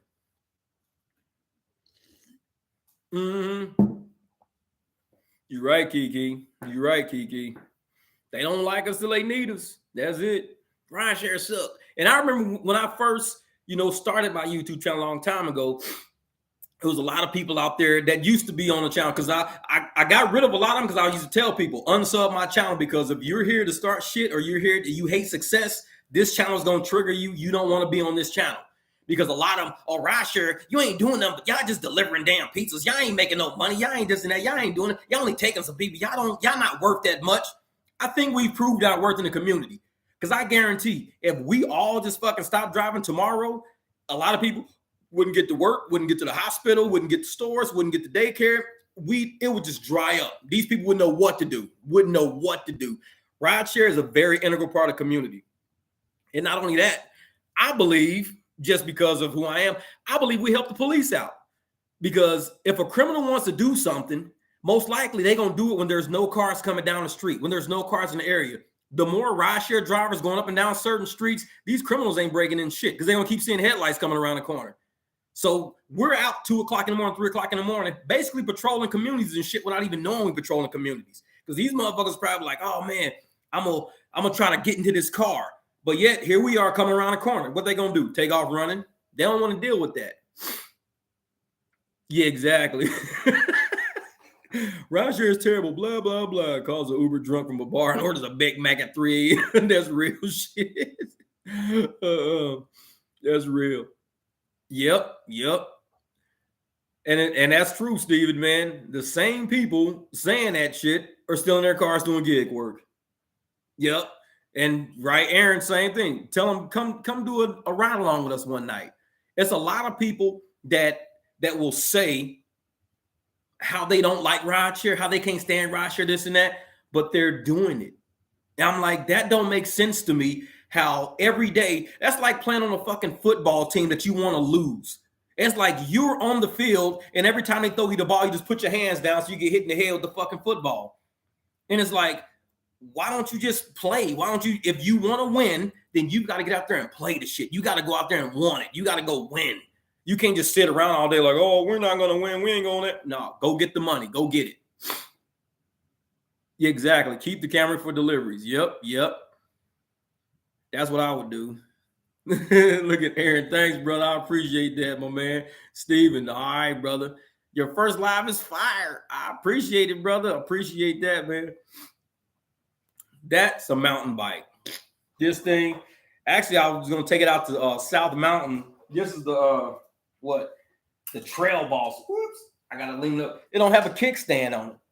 But yeah, this is one of them big old fucking Cannondale Trail Bosses they got. It's a pretty fun bike, but I don't ride as much as I should. I'll be riding that fucking motorcycle. But this thing is like, and it's so lightweight. I mean, this thing is super lightweight. And I told people probably about a year ago when I got it, this is how I got this bike. I had to do research on it and everything else like that. So I'm sitting in my garage working, doors up. Guy comes by, lives in the neighborhood. He was pushing the bike. Bike's got flat tires. Both tires was fucking flat. Yeah, all that car shit back there. So both tires was flat. So he came and he says, hey, man, I'm trying to get to work. I'm tired of riding this bike. The wheels keep going flat or whatever, this and that. I'll sell it to you. And I was like, what's wrong with the fucking bike? Why are you going to sell me a bike? What's wrong with it? It looks like a brand new bike. It pretty much was brand new. Dude told me $80.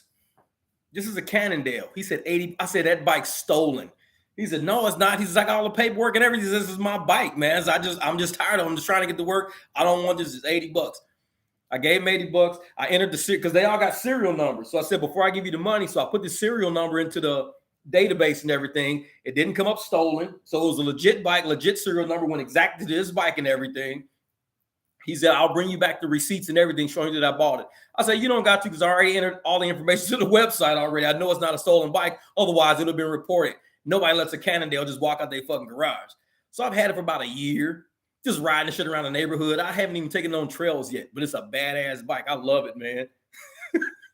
Yeah. Oh, I check everything. Trust me. I ain't nobody selling me no stolen shit and have it in my garage and the cops show up. Shit, they'll be done ran serial numbers on everything in here. It's like, I don't deal with stolen shit. If you got some stolen property, keep that shit away from me. I do not deal with it's a good deal. I don't give a shit. I don't do stolen property because I'm not that. To me, if you knowingly buy something that's stolen, you pretty much are at a criminal with it. I don't want nobody stolen shit. Keep that away from me. I don't deal with it. Because it's like, I got too much going. I mean, you got too many things going on. I deal with cars. I swap engines and shit. I work on motorcycles. The moment they ever say something was stolen in my garage, I'm done. I'm done. I'll never have another car in my driveway again without them thinking this is a fucking chop shop. It's like, this dude is taking in stolen shit and rearranging everything. Don't bring that shit around me. Nope, I'm not the one. Don't do it. There's it. And hey, Steven, I'm telling you, man, people do that shit, man. And once you in the system for stolen parts, things with serial numbers that don't match, you can't be a mechanic. You're done. You're done. Because the spotlight's going to always be on you. If you're driving somebody else's car, they're going to watch you for days. They're going to ask what receipts you got. You bought these parts, where from? Let us see a website where you got them from. Exactly. Grand theft. And that's what happens. I'm not Grand Theft Jeff. But it is grand theft is what it'll turn out to be. So I don't mess with stolen property. And people know me. Like I said, ever since I was a kid, nobody's ever sold me shit that was stolen because I don't deal with it. It could be the best deal of, hey, man, I got these new Jordans. I don't give a shit. I don't want them. It's like, I wear Pumas, motherfucker. They $30. I'd rather wear Pumas than Jordans. I ain't never had a pair of Jordans in my life. I don't need them. Give me some $30 Pumas that I can go buy at the store myself. Then I'm good. He's in a Grand Theft Garage. Hell no. Don't. Dude, I'm dead. The Grand Theft Garage. Dude, somebody be like, wait, that's my car. That shit'd be funny as hell. Motherfucker be on YouTube and shit. Be like, I'll be on YouTube. Wait a minute, dude, is that your car? Like fucking Grand Theft Garage. Like, fuck that. Nope. Man. Hey, bro, that's what I wear at Pumas, man. Check this shit out. That's what I wear. Still to this day. Because Pumas are the best shoes ever. I like Pumas, man.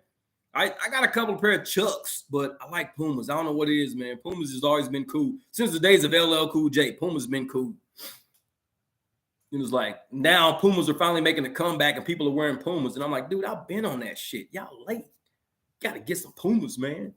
Oh, Steven's nuts. He said, I will wear Pumas.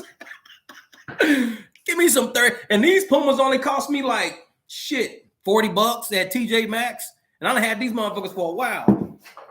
These fucking shoes is pimp. These shoes is fucking sick, man. Straight sick shoes. They're like camping shoes. They're like hiking shoes and shit. It's like $40.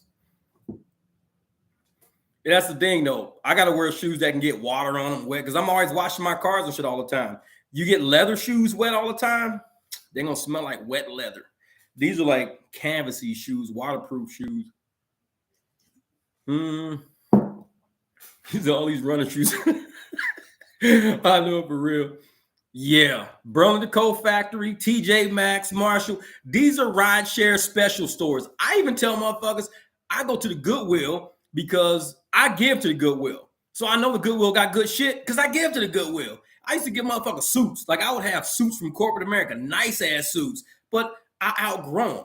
So I'm like, I'll just get, I mean, this was DKNY suits, motherfucking Liz Claiborne suits I had. Yes, Liz Claiborne makes men's fucking suits. I would be giving J. Jacob suits. I'd be giving some badass suits to the fucking Goodwill. So I know it's good shit there. So I go there. So I'll go, I'll see cargo shorts, still with the tags on them, brand new. I'm like, damn, these motherfuckers $7. But you see the tag, they be like $34.99, $7. And people be sitting there like, they'll go to a store and they'll go pay $34, $35 for these shorts. I'll pay $7. That right there is a $29 difference. So for every 10 pair of shorts I get, I just save $290. And I'm gonna get about 10 pair of shorts for like $100 total. And that's saving me $290. So it's like, then I just do rideshare in them. That's it. You know, thrift store shops. Oh yeah. Oh yeah. Man, get your resale bids going. Man, don't even start with me with that. Hey, because you know the electronics and the artwork they be selling at these Goodwills, they're donated from people that have passed away, and they'll be like, the estate has nothing to do with it. The storage units have nothing to do with it. So the Goodwill will take it. Goodwill don't go get shit appraised. They just push it on the shelf. These are a bunch of kids putting shit on the shelf. So they'll sit there and be like, oh man, we put these things. You'd be like, dude, this is a turntable from like 1997. This thing's worth like $470. And it'd be sitting at the Goodwill for like $20. They do that shit all the time. All the time. Yeah, Five Below. Yep. Oh, I'm gonna tell you right now, Five Below, don't sleep on the Five Below cologne. Trust me. If you get cologne from Five Below, and it's perfect for rideshare, because I tell you why. Customers don't like cologne that smells too heavy. That shit at Five Below is watered down, but it's perfectly watered down to where it almost smells like fucking air freshener. It's cologne, but the shit turns into air freshener after like about an hour of you wearing it. So you don't have cologne on no more. You like a walking fucking air freshener. People are like, damn, it smells good in here. What kind of car freshener is that? I don't tell motherfuckers my cologne because they're going to be like, what? But now they're gonna watch this video and know this motherfucker wear air freshener. No, and wear cologne is just from Five Below. So the shit turns into air freshener after like an hour. Man, exactly. It's spray on hands. I mean, the shit smells. Everybody get in the car, they're like, damn, it smells so good in here. What is that smell? Man, that's good. It's my fucking cologne. I got it from Five Below. It'd be like fucking $7, but the shit lasts forever. It'd be like, what? Oh, I can't remember the name of one of them. I got it in the bathroom now. I wear it every once in a while. But you spray the shit on, it is not heavy. It just makes you smell like an air freshener. You just spray the cologne on and you get in the fucking car, and all day people be giving you $5 tips. Man, it smells amazing in here. Five Below cologne. Trust me. Y'all need to hit that shit up. That's a rideshare tip. Go to Five Below, pick up your 2 favorite colognes, perfumes. Guaranteed you're gonna get tips, because people will say, man, this smells really good in here. What kind of air freshener you use? Motherfucker, that's me. I'm the air freshener. It's like, instead of Uday Toilet, is Uday Jeff, motherfucker. I'm walking around this bitch smelling good. Be like, hell yeah, this dude smelled amazing. And that's all it is. It's just cologne. That's it. Shoot, he's just spray on Gucci gear. Bill Garage, they shit. You turn up the fan and it blows straight to the bag. Facts. Hey, nice shit. You facts on that one. You fucking turn the fan up. You want to get the back smelling good, just hit that button. Everybody's like, ooh, man, it smells nice in here. Like, yeah, it's me. People don't, man. I'm telling you, man, and rideshare, we learn so many tips and tricks about just the way this world works. And I don't spend a lot. Like, people be like, man, you save a lot of money. Because you don't, in rideshare, you don't have to spend a lot if you do it the smart way. If you get your clothes from, like, we don't have to wear suits and shit. So you're not going to spend $300-$400 on a suit. Just got to know where to buy your clothes.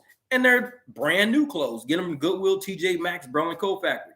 Get about 3 pairs of shoes so you can switch them all week. Because, like, my shoes will air out a couple of days. Like, I'll spray them all good and everything, sit them somewhere, let them air out. And I'm wearing the other one. What did Tony just say? Uber Games trying to see me there. Oh, no. Oh, that's crazy. That's crazy. Airport to Colorado Springs for $100. Then you got to come back. Shit, that's like 50 cents a mile, because you got to go there and then you got to turn around and come back. Yeah. Oh, Kiki, you got to, hey, one of those shorts I did talks about that. I got laundry softener. I got a little laundry softener. I got a little laundry detergent, and I got some lemon scent ammonia. When you put lemon scent ammonia in anything, it kills the bacteria in like carpets and seats and everything. The ammonia kills the bacteria, but the fabric softener and all the other shit creates the scent. So you're not just spraying something over the scent. You're actually killing the bacteria that's causing the scent, and then you're giving it a new fresh scent. So I'm always using lemon scent ammonia. Get that lemon scent ammonia. He said, nobody going to Denver this time of day.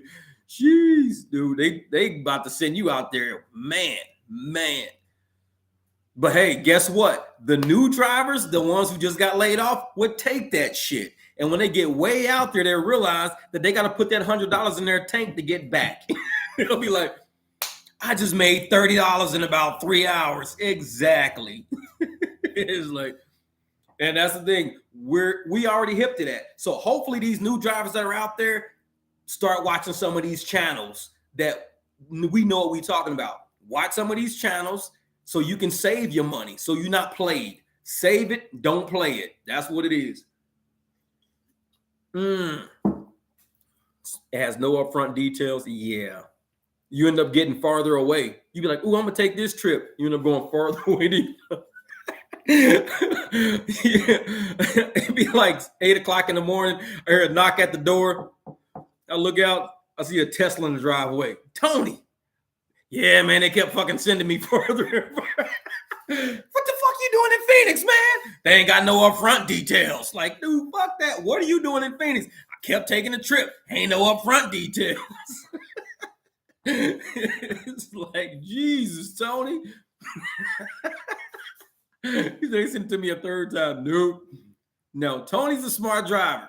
This is a guy who will not just arbitrarily end up in Phoenix. Now, give it to one of these new drivers. Motherfucker. That's what we're gonna start calling. We're gonna start calling these new drivers the time travelers, because these motherfuckers gonna be they gonna be in whole new time zones by the time Uber gets done with their ass, man. Oh, exactly. Tony gonna be like, I'm in Peoria. I'll be like, Tony, is that you by a Peoria sign in the background? They ain't got no upfront fares. Motherfuckers just kept sending you west, further and further. Man.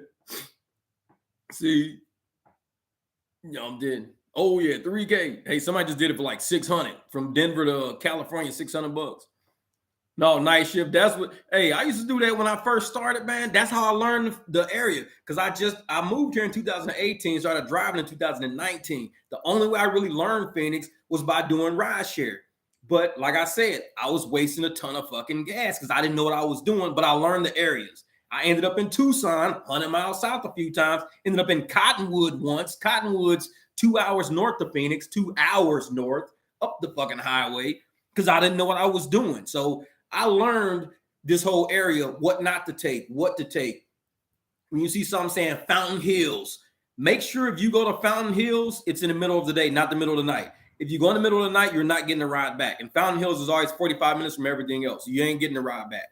So it's pretty screwy. It's pretty screwy. But you learn, man. You learn a lot. Doing this shit, you learn a lot. What is it? Private trip to Arizona for 3K? Yeah, I saw that. Yep. Man, telling you, man, this shit's wild. What time? Saw Prius leave. That's the last time you're gonna see that Prius. Like, shit. Zero Mondo. Putting in. Oh yeah. And that's the way, LA is like that, man. You gotta do it. You can't put in, a ton of hours. If you're putting in, if you're driving rideshare more than 50 hours a week, you're doing it wrong. 50 hours a week is good for 10 hours a day for 5 days, or 8 hours a day for about 6 days. If you're doing more than that, you're doing it wrong. People out here doing rideshare 70 hours, 80 hours a week. No, that's for delivery, because delivery takes extra, because you got to wait at the restaurant, or you got to go out, you got to walk. Delivery is always going to take extra because of wait times. If you're waiting for food, or you walk through apartment complex and stuff like that, you're always going to have it. But for rideshare, you should not be putting in more than 50 hours, because there's guys out here doing rideshare, putting in the same amount of hours that delivery is putting, but delivery is the actual drive time for delivery is 2 G's. But the drive time for rideshare is 2 G's. It's like, wait a minute. He's like, something's wrong. You guys are driving, almost 70 hours making 2 G's. These guys are online for 70, but only driving for like 40 and making 2 G's. Something's wrong, man. Something's wrong. Yeah. Oh, yeah. Yeah, 50 hours, but yeah, you ain't doing that. Nope. Well, I thought they said per week. Oh, 1,800, 2K per month driving UberX. Yeah, if I'm thinking you're doing 1,800 to 2K per week, not per month. No. Yeah, you got to do that per week. If you're doing 1,800, 2K per month, no, you can't be doing that for 50 hours a week. No, you got to be doing 18 to 2K a week. That's a week. That's what I'm talking about, per week. Because even with delivery can drive 35 to 40 hours doing delivery, but they're online for that much, and they're knocking out 2K. So look at Aaron, Uber Lux Phoenix. When you look at Uber Lyft Phoenix, he's online for like 75, 80 hours, but that's him declining. That's him waiting around. That's him sitting around too. He's online that long, but his actual delivery times only be like 40, 50 hours, and he's bringing in 2 G's. He's making $40, $50 an hour. So I think he erased his comment. I didn't touch it. I think he erased it.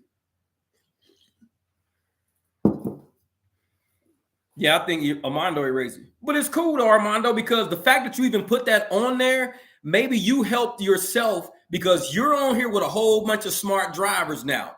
And if you're making 1,800 to 2K a month and you're driving 50 hours a week, we're going to help you maximize your hours per week now. So I'm glad you put that on there. Like, you may think, oh, you're not in that type of classroom. We don't berate drivers. We don't beat people down here. We ain't like that. We gonna help you. If you want to be helped, this is the channel that you get on. Like I said, I tell everybody, just like I said in the beginning of the video, my man James was making $15 an hour when I met him. James is making 40 to 50 an hour now. When I met him, he was at $15 an hour. He was like, dude, can you help me? See, now he got it right now. Now he's got it right. 1,800, because that's what I thought he was saying. I thought he said per week. I didn't think he said per month, because I was like, wait a minute. But still, though, any driver out there, even though Armando, you know, I kind of thought he meant per week, because I saw per week and I thought I was like, yeah, exactly. But if there's any driver out there that feels they're not maximizing their utility, even if they think, man, I don't think I'm making enough, hit up somebody in these comments. I mean, you got Unbroken Driver, that's Steven in the Tesla. You got Driven Dad, that's Tony. You got Follow Keys Tracks. You got Uber Lyft Phoenix. I mean, you got J777. You got Jonathan. You got Vinny. You got Sergio. There's so many people in these comments who are drivers that drive. These aren't just YouTubers that YouTube. These are drivers that drive. Hit these guys up. Sub these guys. Ask these guys questions. Because the only way you're going to make money is by asking questions, because you might not be capitalizing in the market that you're in. So ask questions. Be cool with that. Like I said, I'd rather ask than and somebody tell me, Jeff, you're fucking up, man. You're fucking up. Tell me. I want to know. I want to know. You're right. You're right. Kiki's right. Because of channels, they're entertainment. They're not education. We trying to get drivers paid. That's what we trying to do. We trying to make sure everybody's taking care of their families. We're not trying to sit here and do fucking cartwheels and spin pinwheels and shit like that. We don't really entertain you. We can be entertaining because we fuck up a lot, but we actually educate each other. And that's what the whole thing is. We educate each other. Yeah, true. You're right. There in night shift, this is the reason why I like night shift, because dude, what you just said, I said that shit so many times.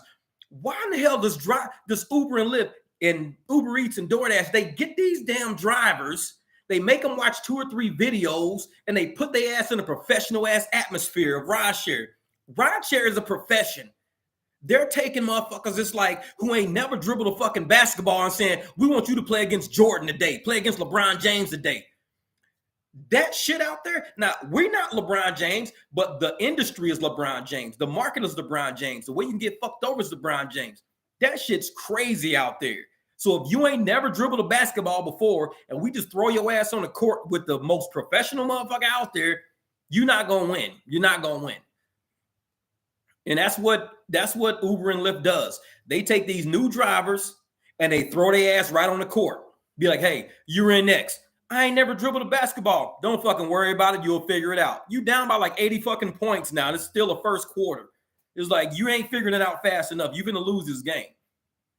And that's how a lot of these drivers are getting in the industry and they're getting out. They're mad. You can see them in all these other forums and shit, all these other channels. They be, oh, fucking, I've been out of rideshare for 8 years. I'm so fucking happy. I can't stand these motherfuckers. Oh, I've been out for 3 years. I can't stand rideshare. I hate. It's like, why are you even still talking about it if you hate it and you ain't over that shit yet? Oh, they screwed me over 4 years ago. Blah. Why are you still here? But that's what rideshare will do. Rideshare will chew you up and spit your ass out and have you pissed off for 4 years straight while you have another job. You still pissed off at rideshare. These new drivers have no idea what they're in for. They're about to get their ass handed to them if they don't get on a channel and figure out what we're doing. They're gonna get screwed. Oh yeah. Uber's like, go diamond, get 325. If I do that, I'll lose like $3K to make $300. Exactly. Oh yeah, yep. The size of the wallet, that's it. It's not the amount of people. Because if you do 2 or 3 deliveries, like who is that? Gig Geezer, he's the same way. He'll do 2 or 3 deliveries. 2 or 3, he's already hitting $100 because it's the size of the wallet. It's not how many fucking people. You could do 10 fucking people and each one is paying $8. You had $80. You could do 3 and you had 100. It's the wallet. That's what it is, Kiki's. Like I said, go to Follow Keys Tracks. Learn how to hit these areas for delivery.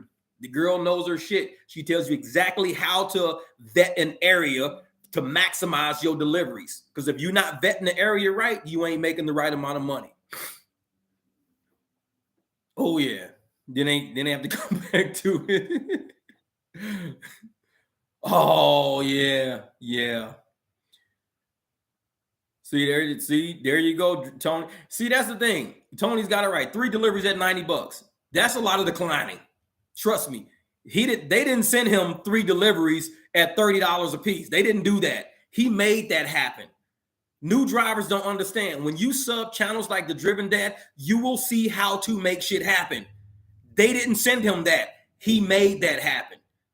And a lot of these people are like, oh, I fucking hate rideshare. These motherfuckers ain't paying nothing. I can't stand this. And all because they don't know, man. They're subbing the wrong channels. They sub the grifter channels. They sub the bullshit channels.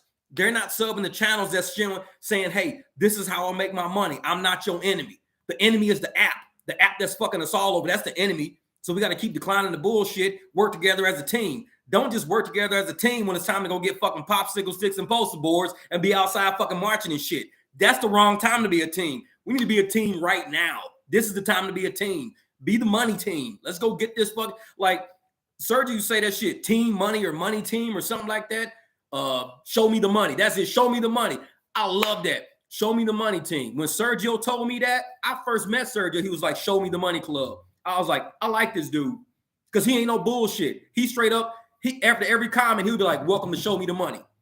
I'm like, he's about his money. He making sure you know I'm about my money. He didn't say, welcome to the subscribe me a lot of fucking times page. No, he's show me the money. That's why I like Sergio. He's about that money.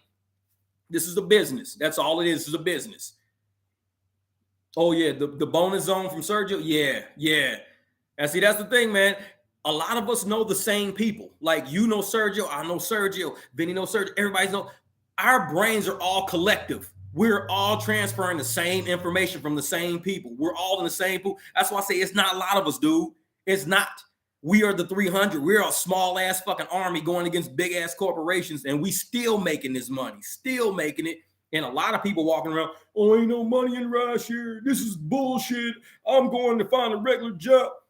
And we still sitting here fighting it every day. We fighting that battle every day.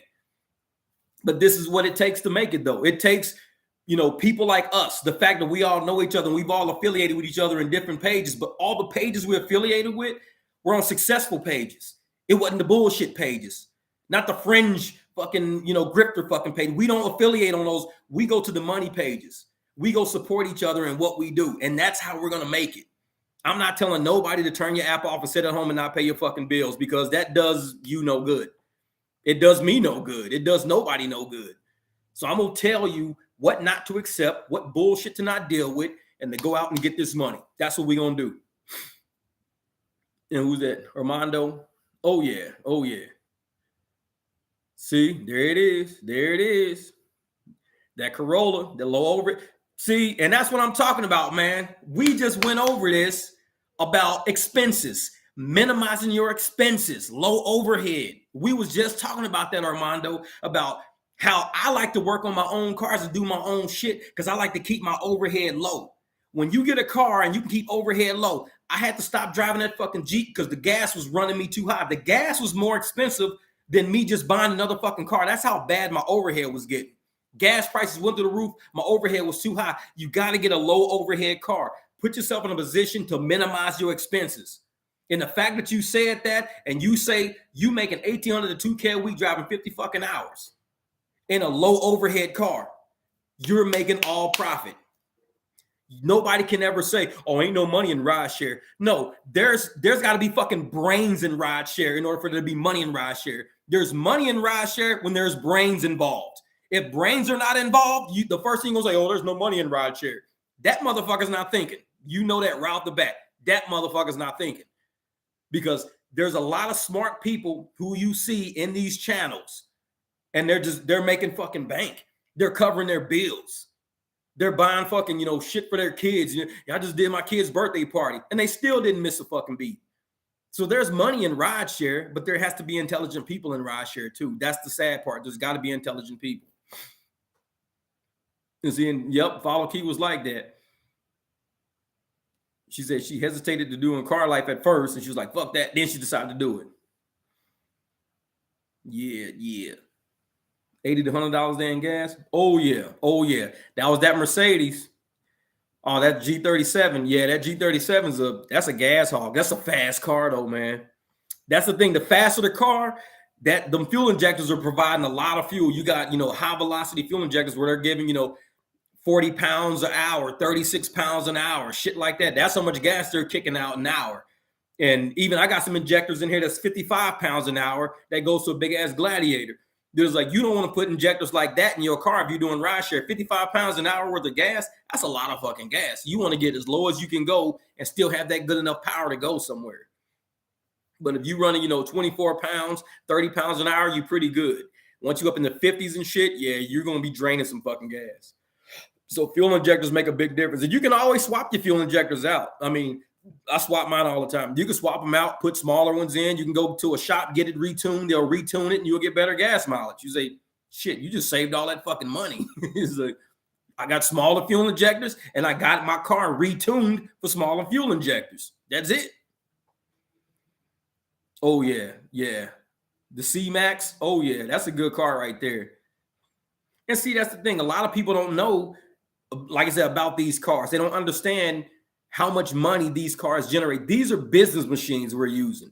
A lot of people look at these as cars. I look at them as business machines. Every machine you get is going to put you on a certain tier or a certain platform to get certain money. Still to this day, just me, my personal observation, delivery is still the king of fucking dollars per miles. So no matter what you do, delivery is going to always win in dollars per miles. You can try to say, hey, I can do a UberX ride. I can do 6 miles for $36. You only gonna do that shit once every blue moon. Delivery is like that all fucking day. So if you got a car that's low overhead, really good on fucking gas, and you do delivery, you're gonna come out farther ahead than those of us that do ride share just because of your overhead being so much less, way less than what we gotta run. You're less on tires, gas, you're less on everything, probably car payment, everything. But it's like, people don't like delivery because I don't want to deliver food. I'm like, trust me, you're going to be happy when you deliver food. Wait a minute. Got it 147. Oh, shit. 147 miles an hour. Man, that car is sick fast. That thing is, man. Buy it for 27. Is that a Chevy Bolt? Chevy Bolt? Yeah, you're right. That's it. Employee mindset, man. The employee mindset.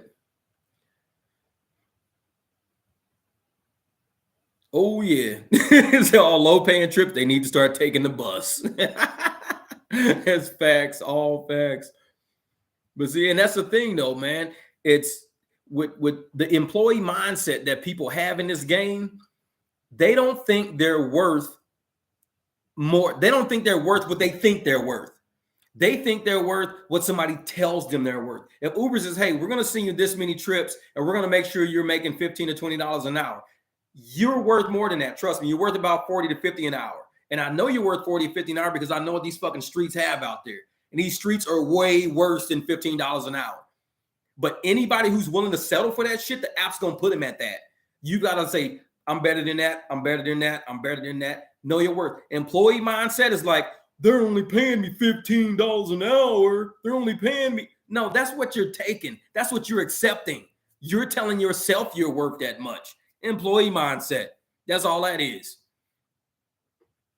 And take even more serious, are they? Yep.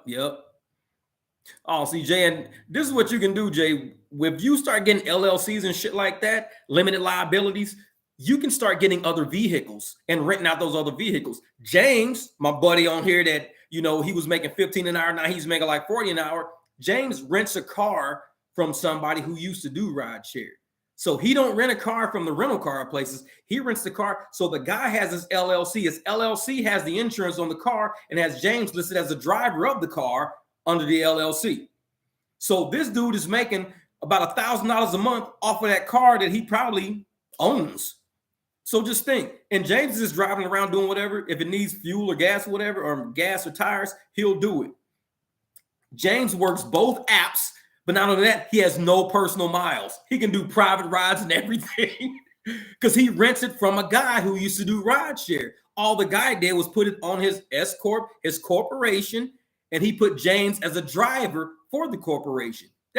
And he submitted all that shit to Lyft, all that shit to fucking Uber, and he drives with it.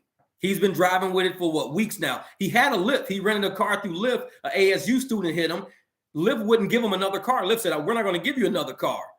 So the dude was like, well, I need another car because y'all going to keep charging me for this rental, but the rental's wrecked and y'all got to go get the rental from the salvage yard. Lyft was like, no, you got to keep paying for that car. So Lyft was like, James was like, fuck you. He went and started renting a car from a guy who used to do rideshare. Dude, that S Corp shit you talking about is the business. Trust me. If you can get enough cars that are paid for or that are under the amount that you're renting it out for with the insurance and everything, you're making a profit. Multiply that shit times 2, 3, 4, 5. If this dude's renting out 5 cars a month, that's $5,000 a month that he's making off these cars that's probably already paid for, just minus the insurance on them. And he's just renting them to James. He's like, hey, here's James. Here's one for Chad. Here's one for Jeff. Here's one for Kiki. He just renting cars out. And he used to do rideshare. Dude, I think limited liability is the way to go. Especially with a lot of the new drivers that's going to be coming on deck, they're going to need support. Because if it ain't enough cars to fucking rent, where are they going to get cars from? A lot of them can't even afford cars. So if you can't afford cars and there's no cars to rent, you got Jay. Jay is sitting over there with 3 fucking cars. Call Jay. He'll rent your car for $300 a week. What? He'll put you on his insurance. He got an LLC, blah, blah, blah. Now you got $300 a week. That's $1,200 a month for that car. Next person comes up, same thing. Now you're getting $2,400 a month for 2 cars. You probably, they're probably C-Maxes. Good on fucking gas, good on fucking repairs. And you making $2,400 a month off 2 C-Maxes, just renting them out to people while they're making money. I think, you're going down the right path. You're going down the right path with starting a corporation and doing that shit that way. Yeah, it's proven. People are doing it. It's proven. So that's the direction you're going in right now. And me, I'll be the one working on all these motherfuckers. It's like, that'll be my business, putting brakes on everybody's shit and putting alternators on. Like, just call me, tell me where the car is. I'll jump in the truck, show up, slap the fucking brakes on, you back on the road. It's like a pit crew. It's like your mobile pit crew. I'm cruising around town, putting cars back together. That's it. All day. You see, you be fixing Aaron's car. Fucking Teslas. I'm like, man, I had to bring I don't know how to, Teslas or something else. I don't know what's going to happen. Because if everybody's got electric cars and nobody knows how to work on electric cars, we're all screwed. We're all screwed. I'd be like, man, I could change your fucking valve stem caps. I'll be like, I'll change your windshield wipers. I'll do something, fuck that shit. You got some fuses I can replace. I'll replace a fuse with another fuse and call it a repair. He's like, man, you fucking Teslas are nuts. Those cars are nuts. But man, I appreciate it though, man. Like I said, if we can all like help each other, just stay motivated enough to do this, to keep doing this rideshare, because it's about to turn to some rainy days, man. Because right now the market is slow. You got a lot of people that's not going to work, so we're not taking a lot of people to work. That means a lot of people who we're no longer taking to work are going to be looking for work, which is probably going to be fucking delivery and rideshare. So now we got a diluted market to deal with. So man. We got a video game. Oh, that's Rich Builds. Rich Builds did that. I know you're talking about. Yep. He said Tesla's the worst car to use for rideshare. The only thing I like about Tesla for rideshare is that the gas aspect, but then again, it's the charging aspect, because you could be sitting out for about an hour and a half while surges and shit be popping. So it's hit or miss. You ain't got to worry about the expensive gas aspect of it, but you got the opportunity cost of sitting at a charging station while everybody else is fucking taking surges. Like, dude, you just missed a big ass surge. Well, I was fucking charging. Or you got to hurry up and chase yourself around town. Oh, yeah. Dude, I had a $1,200 window, $1,400 and $1,200 window replacement in that little fucking BMW. Them things are not cheap. Windshields are getting more expensive. I believe they're getting more expensive. Now, what I think they should have, honestly, in my opinion, they should have mobile charging stations. Like, have a big ass 18-wheeler just pop up at certain places And it's kind of like a bus. You know how a bus shows up at a bus stop at 2 o'clock? And you know, every day at 2 o'clock, the bus gonna be there. What if it was a charger station that showed up at a certain place every day at 3 o'clock, a mobile charger station, like right outside of somebody's apartment complex, whatever, I don't know. And it had all superchargers on it. I mean, Sergio, what do you mean? Oh shit, it's 2.5 hours. Damn, I didn't know that.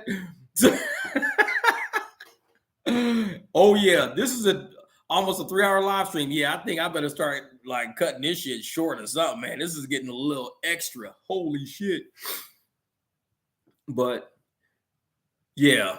Now, Sergio, we've been talking about you anyways, man. You missed it all. You have to go back and watch it. We've been talking about you the whole time. A couple of guys, they swear by you, man. Because I told people, man, you are just, ever since you told me, show me the money, I was like, this dude is about his fucking money. I like him. Every time somebody would leave a comment, welcome to the Show Me SMTC. I was like, what the fuck is SMTMC? What is that? All of a sudden, I was like, holy shit. This dude, he's I just finished my own. Hey, I'm about to wrap this up in a minute. This is Gang of Grifters on all negative clowns. For real. Man. Yeah, but no, I was always like, man, this dude, that's why I always love Serge from the get-go. Because we're a business. We're about the money, just like, you know, the apps. The apps are about the bottom line to make sure the investors get their money back.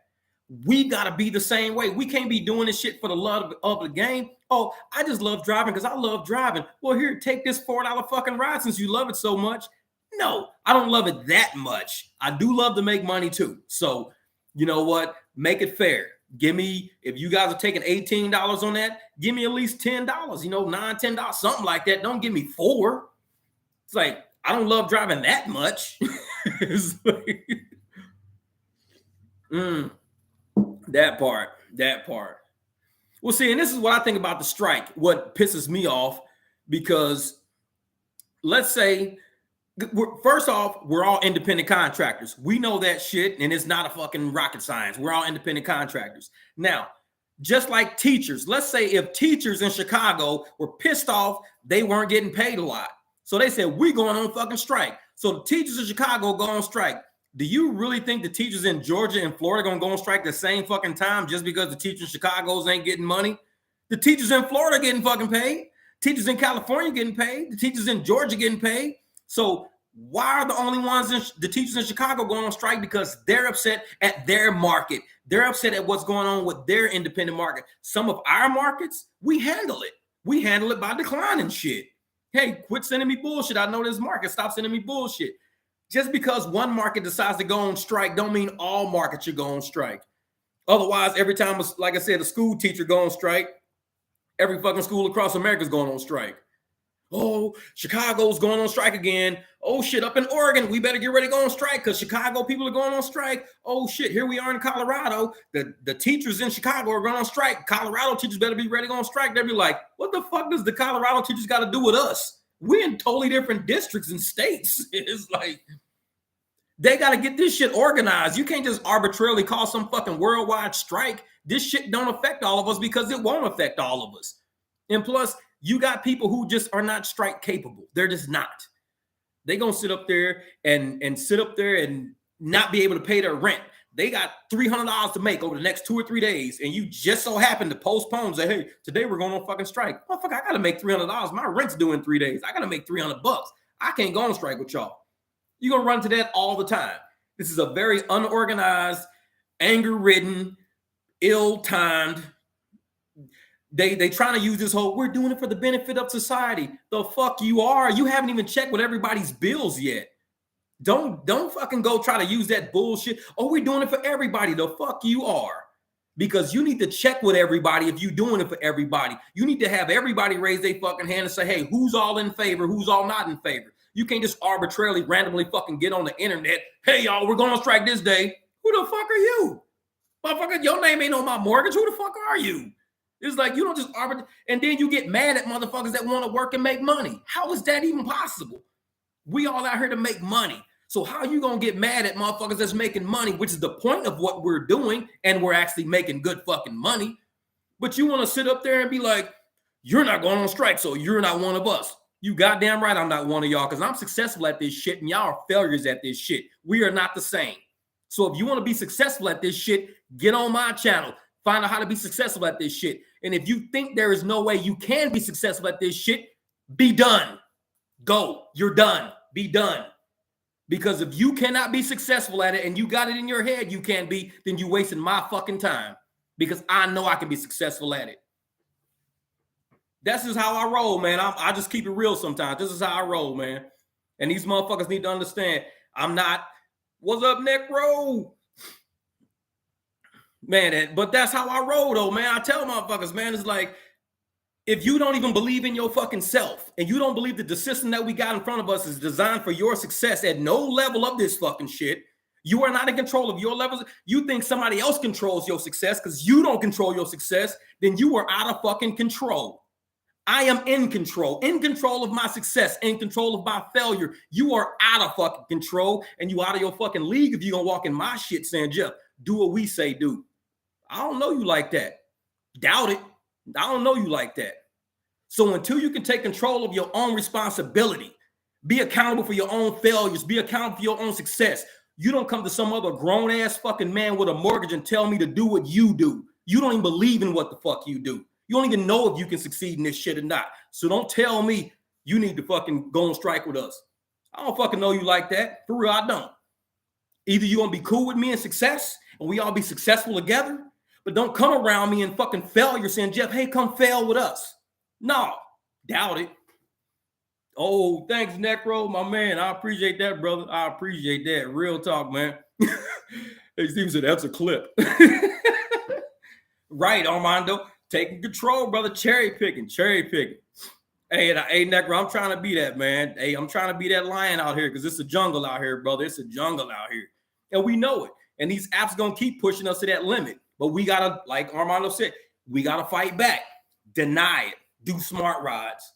Because if you can't control your success and you putting these motherfuckers in control of your success, like I said, you out of control. You are out of control. We got to stay in control. So we got to know every day they're going to try us. They're going to push us. But we're going to stand there. Like I said, we the 300. We going to fucking stand there. We ain't backing down because you motherfuckers is multi-international. I'm not running outside with a fucking poster board and some fucking popsicle sticks going, I want more money. No, I'm going to go get more fucking money by declining the bullshit you sending me. That's what's going to happen. So when all these people standing outside can't get fucking rides because you see this BMW sitting there that ain't taking no rides, bump that fucking fare up. Now let's start moving people. Now we can do it. And that's how you control that shit. He said, deny button, decline, take the bus. Hey, Necro, hey, 270, man, 270. Dude, that's almost 300 on a Sunday. And you can look at some of my videos, look at some. I was quitting on Sundays. I was like, I'm not driving today because it be that damn slow on Sundays. I said a long time ago, I'm going to start taking Sundays off. And you banging out 270. And they say, ain't no money in rideshare. You banging out 270 on a Sunday. And I'm like, dude, I'm not driving Sundays no more. This shit's way too slow, way too slow. And here you go damn near banging out 300. That's what I'm talking about. Some people just don't give up. They don't take that shit, man. They don't take it. They go out and they say, I'm going to make this money. I don't care how slow it is. I'm going to make this money. That's how life is, man. I love it, brother. I love it, man. I appreciate that super chat, man. I appreciate that. Because you sharing the wealth. I'm going to go put some gas in my tank and I'm going to go out and make this bank, baby. Let's do it. Yeah, you're right. Patience, man. It's patience. You gotta be patient, man. Hey, Sergio, that's what I say, man. Decline garbage. Know your worth, baby. Know your worth. Because if you don't, they gonna tell you what they think you're worth. And you know what they think we worth? $3, $7 an hour, $8 an hour, $9 an hour. That's what they think we worth. So we can't allow them to give us that. You got to know your worth. State what you're worth by your actions. When they sending you shit, say, doubt it. I'm worth more than that. Try again. Try somebody else. And all these new drivers that's coming online, because they're not on our fucking channels, you know what they're going to do? They're going to drive this shit for about 3-4 weeks and realize they put more gas in their car than money they fucking made. And they're going to be like, I thought they said it was money in fucking rideshare. Know your worth. It's like they don't know it yet. They don't know it, man. He's like, promote already making his back. Yeah. Jay, man, you already know. You already know. Promoting it, making his back, making money off of lawsuits and refer. You already know. You see it. You see it. Like I said, and a lot of people don't understand the game is rigged, man. Motherfuckers hedge their bets. This is how you hedge your bet. You start a private ride company, you tell everybody on the apps to log the fuck off. You hedging your bets because you got a private ride fucking company. When all these motherfuckers get deactivated, hey, if you want to be reactivated, contact me. I can get you back on through these referral codes. You hedging your fucking bets. When somebody hedge their bets on failures, that's who motherfuckers, it's like shorting stocks. You making your money on the fucking way down. You betting on motherfuckers' failure. You not betting on success. So you against success. You hate success. You can't stand seeing motherfuckers make it. You can't stand it because it's against your bet. Your bet is going down. You're getting money on the way down. You're shorting stock. So I don't tell motherfuckers, you know what? I don't want you to make money. No. I want you to make money. I want you to make as much as possible. I want you to be online. I want to teach you how to make more money doing this shit. So when motherfuckers sit up there and start hedging bets against me, telling me they wish me to fail, they want me to fail so they can make more money through reactivations and make more money through deactivations and make more money through, it's way too much shit going on. It's too much fuckery. It's a lot of hedge bets going on behind the scenes. Bet for the drivers. Bet for them. Get online. Make that fucking money. Do the smart rides. Decline the bullshit. That's how you bet on the driver. You don't bet on the driver by saying, hey, everybody, get offline while you still making money on the fucking back end. It's like, no. You owe me. Oh, Lord. Yes, dude. You owe me $950. You owe me, call me. We can negotiate. If that phone call ever goes through, trust me. Uber and Lyft is looking at this dude like, man, trust me. We got shareholders to worry about. You a driver. You were driving that referred fucking people, and now you pitting against us, and you want us to give you money? For real? What kind of fucking game is this? You pitting against us. You don't even really drive for us. You do private shit, but we owe you over $1 million. We get that shit to a shareholder before we give it to a former driver pitted against us, and that's just being real. That ain't being mean. That's fucking being real. Like if I owed somebody fucking money and all my shareholders and shit, but I got this motherfucker over here in my ear that's always preying on my downfall, telling me to give him money. No, I'm not going that direction. I'm not going in that direction. I'm going to get the money to the fucking shareholders. That's what I'm going to do. It's just common sense. And that's just business. It's just business. Elliot said, laugh my ass off. I don't know what he was laughing at. Probably some shit I was saying. Who knows? Yep. Oh, so you're getting the TC. Oh, shit. You're getting the license. All right. Bet. Hey, Armando, we got a lot of drivers that's getting their license and shit, their livery plates and all their like. You're going to love this shit. Patience, position, and planet. That's right. And it's like, if you don't have that, you're not going to make it. You can't have instant gratification in the rideshare industry. You cannot have instant gratification at all. You've got to learn to wait shit out, to let the bullshit go by. And, just know I might decline ride for the next 20 fucking minutes, but the ride I'm going to take is going to be a $60 ride for like 18 to 20 minutes. So that's your hour right there that you just made $60 in instead of dicking with these little bitty baby rides the whole time.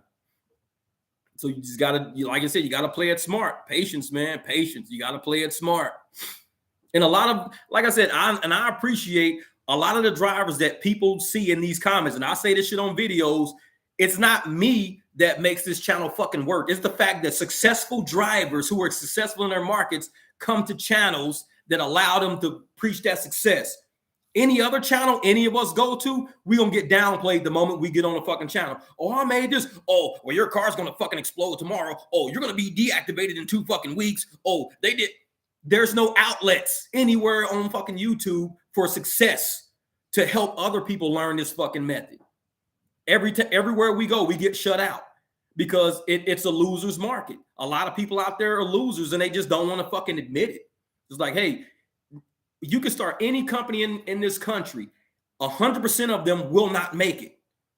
Any company, no matter what the industry is, 100% of these companies will not make it. Only a few will.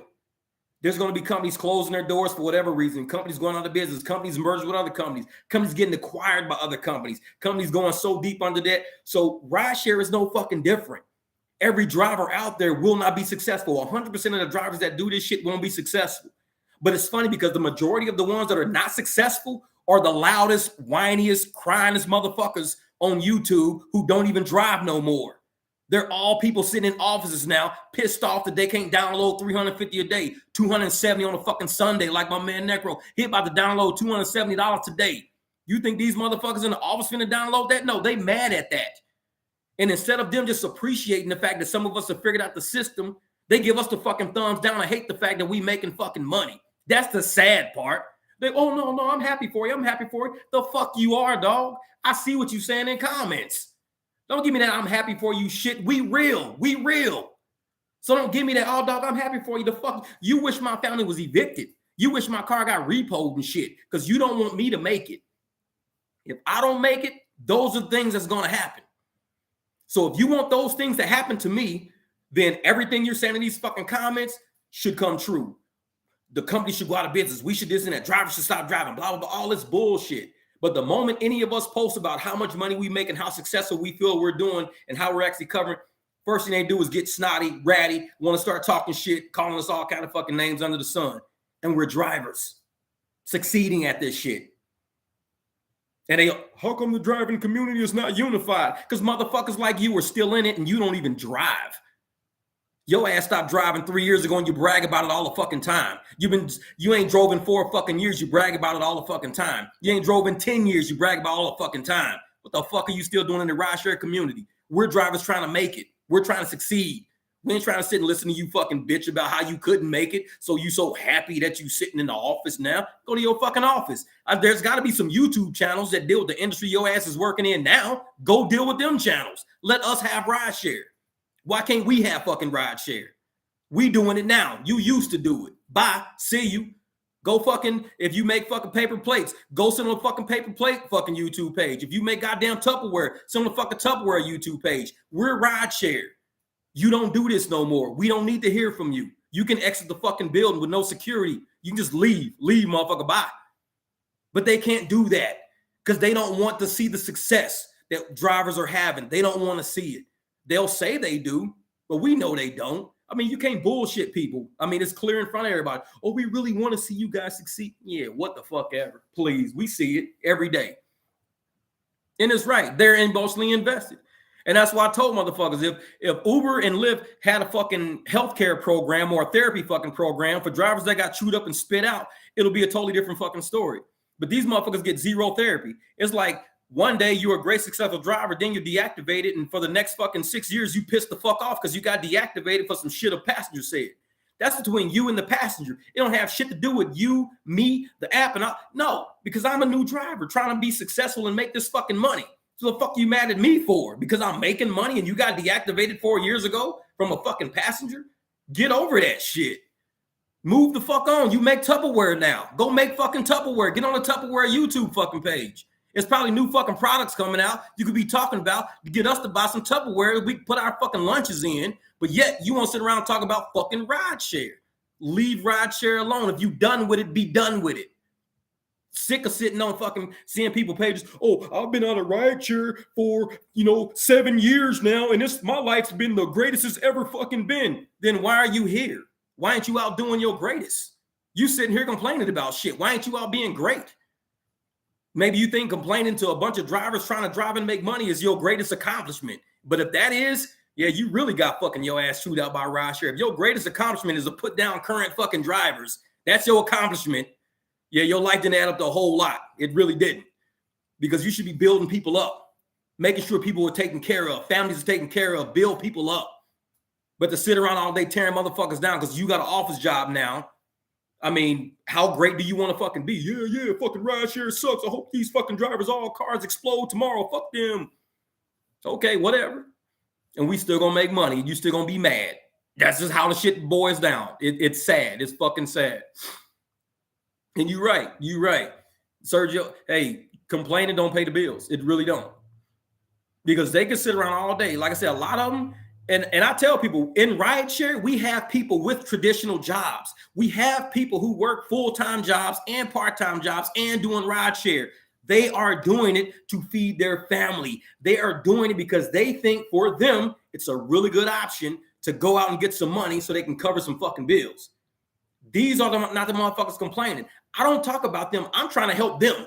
I'm saying, hey, if you already got a full-time job, you already got a part-time job, let me help you maximize your time with rideshare so you can enjoy a little more time with your family. Because right now you're working yourself around the clock. You're doing full-time, then you're doing rideshare, you're doing part-time rideshare.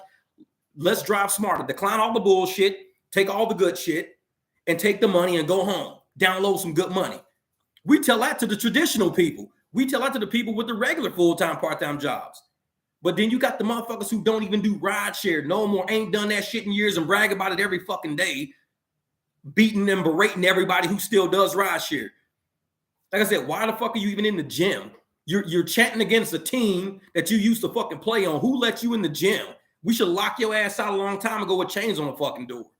But yeah, you're right. Crabs in a fucking bucket, man. Crabs in the bucket. And I'm like, how can people hate on other people that are successful at something, at anything? If I'm successful at fucking tying my shoe the fucking fastest, fucking applause. They do. I've never seen a motherfucker tie their shoe so fast in my life. He was winning championships on that shit. Don't be mad. Man, you slow motherfucker. You can't tie no fucking shoe that fast. That's how the motherfucker sounds. Like, dude, I just won a championship 2 years in a row for tying my fucking shoes fast, and you still ain't happy. Fuck your shoes. That's how they feel about rideshare. They don't give a fuck about us. Man, I just made $2,500. Fucking rideshare fucking suck. Your fucking engine's gonna blow tomorrow, probably. Like, damn, whatever, dude. Shit. It's like, motherfucker can't win. You can't win with them type of people. You can't do shit because they don't want to see you win. And that's what we got in the rideshare community when people say, well, the rideshare community is divided because we got fucking crabs in our bucket pulling us the fuck back in to they miserable shit. And all they got to do is say, you know what? I don't do rideshare no more. I ain't done it in a long time. I'm finna go find me some fucking YouTube pages that build fucking Tupperware containers because that's where I work now. I work at the fucking Tupperware factory. I need to be around that fucking mentality, around those fucking people doing that kind of shit. Why am I fucking with these people trying to feed their family? That's it. That's it. You're right. Lobster mentality, the bad vibes, man. Exactly. The only way you win is when you lose them. That ain't the realest shit ever. Sometimes the only way you win is when you lose them. Fuck it. That's a new shirt, goddammit.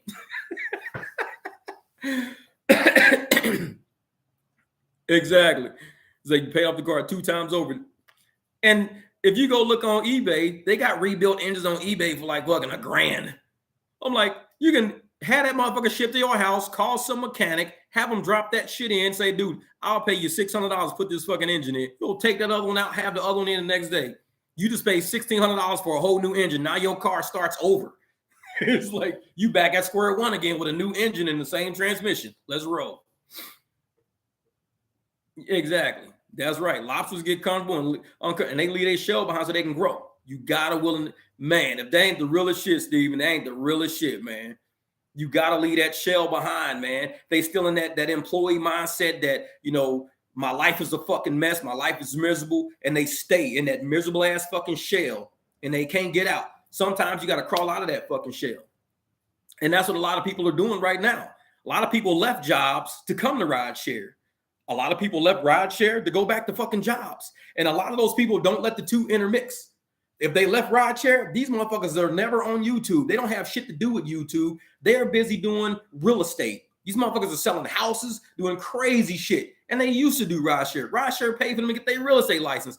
These motherfuckers are not on YouTube pages talking shit to YouTube drivers. They're selling houses to fucking rideshare drivers now. These same motherfuckers used to drive rideshare. Now they're like, I'm going to help your family get a townhouse. I'm going to help your family get a condo. But yet you got the motherfuckers who went to another job, still ain't got no fucking traction in life, still got shit, still them motherfuckers ain't turned into a lobster yet. They still a crab. They ain't turned into a lobster yet. So they still fucking with rideshare drivers every day. They log on to fucking YouTube. Who can I fuck with? And it's like, why would you want to fuck with people that's making money to feed their family? I don't get that part. That's the part I'm just not getting. I don't understand that. I've never been that way. I used to work casino. I'm not on casino YouTube page going, oh, you motherfuckers in casino. Blah, blah, blah. I don't do that shit. It's like I used to work casino a long time ago. I hope everybody there's loving life and making money and getting good careers and fucking putting their kids through college or whatever the fuck they doing. I hope they enjoying it. But I don't go to casino YouTube fucking channels. I go to rideshare channel because I do rideshare. This is what I do. And I want to do it. So I learn from other people in the comments. We all bouncing ideas back and forth off each other, bouncing strategy back and forth because we're trying to win. Then you got the shitty people that just come in. Oh, I used to do this shit 8 years. You motherfuckers don't understand what's going to happen to you, motherfuckers. It's going to be so bad. Then they see that $2,500 hit. Oh, that ain't shit. Next week, $1,900. Fuck that. Next week, $2,300. That's bullshit. It's like these motherfuckers ain't never going to be happy. Like you said, miserable people. That's all they are, miserable fucking people.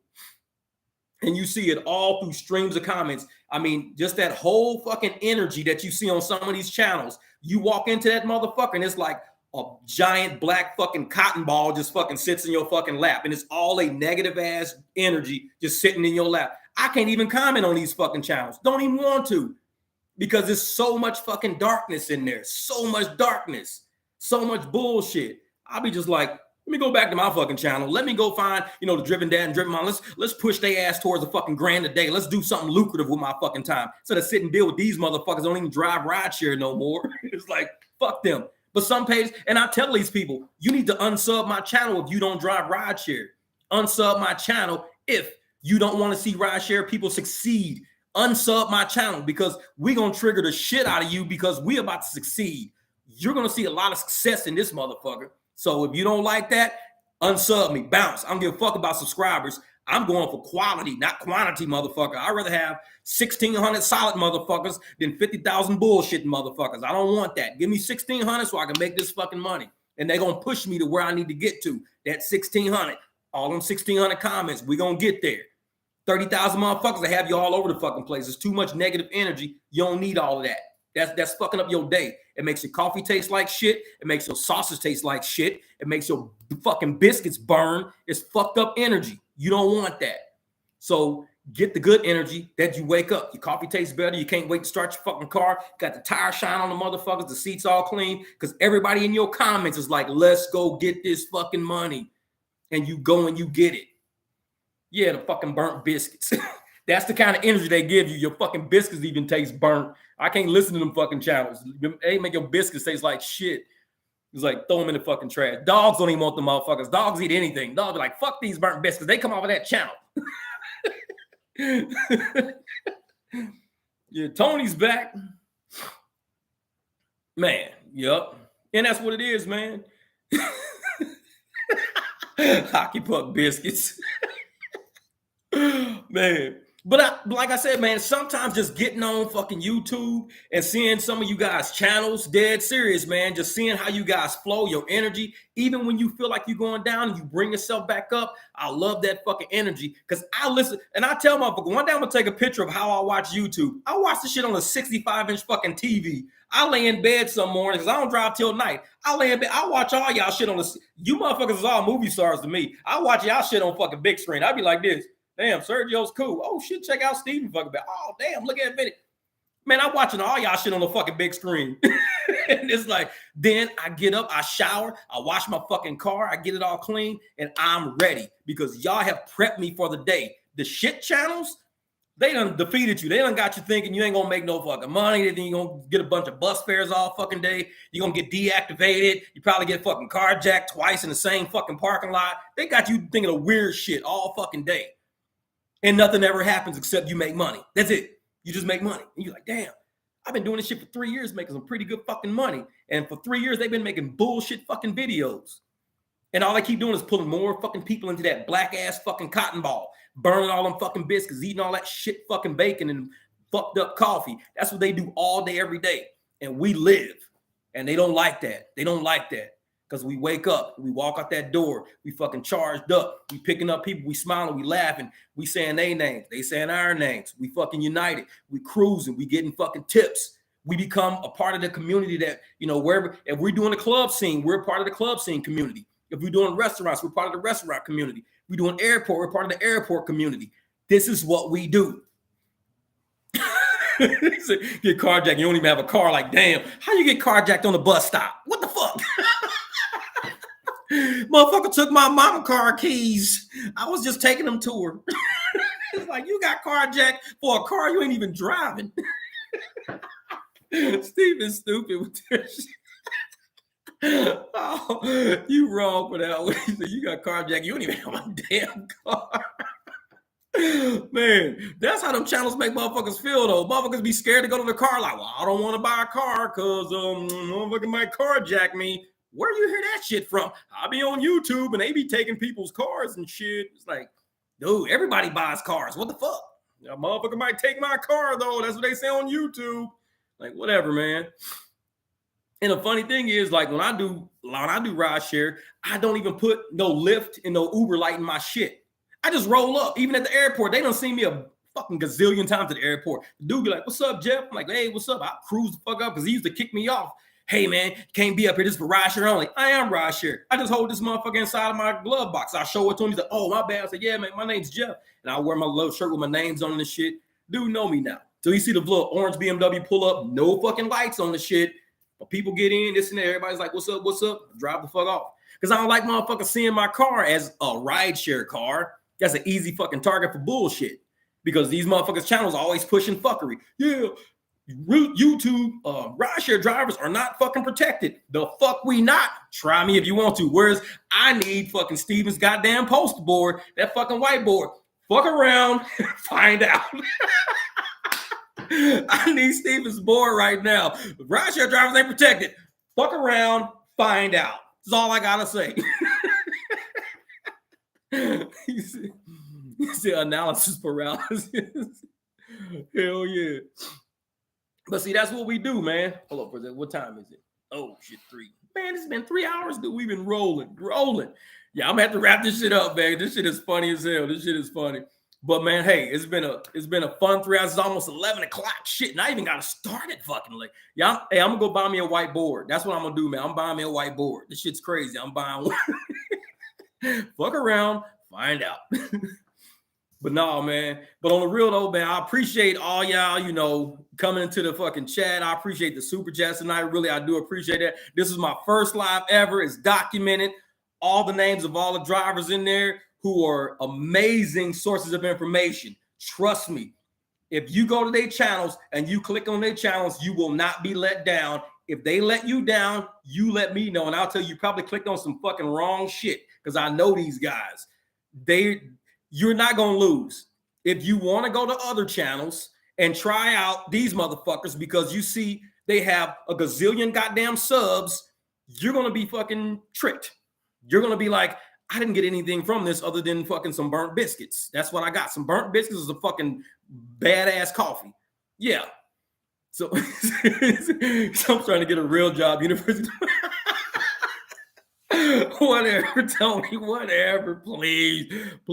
Tony's gonna have like 2 Teslas renting the motherfuckers out in about a year. This dude, he's about to make a killing. He's gonna make that fucking 1,000. They're gonna make this 5 G's in a week. Somehow they're gonna make this 5 G's a week, and they're gonna make history in the rideshare community. I know what's gonna happen. I just feel it. Trust me, man. We're J University. Get a real job, university. Sergio's wrong. Get a real job. I just got that shit. Get a real job, university. Hey, I'm gonna make that fucking shirt GARJ. That's funny shit. That's funny shit. But hey, I tell my this gotta if this was fake job, then all his money will be fucking monopoly money. It will all be fake. Hey, Steven, I appreciate that, brother. Hey, man. Hey, you want to hunt it with that, brother. I appreciate that. Real talk, man. Real talk. Because like I said, this is a guy who's on my team. Steven's on my team. And to have support like that come from your own team is serious. Him, Kiki, Vinny, they all been taking care of me, man. And we all take care of each other. I know it, brother. I got your back too, man. I got your back. We going to do something major this year. 2023, we got something going, man. We got something going. Like I said, I knew from the moment we met and I had faith in you. You've been hitting these fucking numbers. You went out, you bought that fucking Tesla. You killed it on fucking New Year's Eve. You got everybody like, damn. And that's what it was about, man. Being a part of a team that could just watch people grow. But Next, we gotta get Tony, man. We gotta get Tony and his wife to make this 5 G's a week. We gotta see how they can do it. There's a way to do it, man. Because like I said, they both gotta be out there. They both gotta hit the road, and we gotta stay on them. We gotta just stay on them. And I believe that him and his wife are gonna make history. The first couple to make 5 G's a fucking week in the rideshare community. And if anybody doubts them, fuck them. Like you said, we the 300. We the 300. We don't doubt them. If they come close the first time, shit, they're going to hit it the second time. They don't hit the second time, they're going to hit the third time. It's going to happen. It's going to happen. And we got to be here to help promote it, push it, and just help them get there, man. We got to help them get there. And I believe we can. But he said, can I buy one, Tony? Tony with the Teslas. That's it. Tony the Tesla. That's his new name, Tony the Tesla. He's going to have like a few of those things. He said, I don't want that degree. Hey, we try to make big shit happen over here. We gonna do it. You see, I'm trying to find that fake job everyone is alluding to. That's what I'm saying. I'm like, if this is fake money, I'm like, shit, sign me the fuck up. Because my landlord takes it, the fucking bank takes it, all these people are taking all this fucking money, my car note people take it. It's like, shit, this is all fake fucking money. I didn't know. Yeah, get a real job.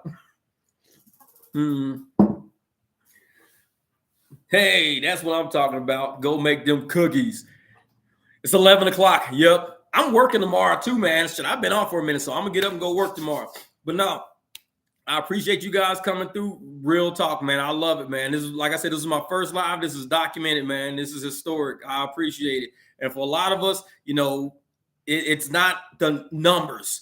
It's, like I said, we're the 300. It's not a lot of us. It's the fact that the quality of people that I actually see in these names, anybody's name you click on there, any single one of them, and you go to their channel or you go and see what they comment and what they make, you ain't seeing shit but success in this whole fucking comment stream. You ain't seeing shit but success.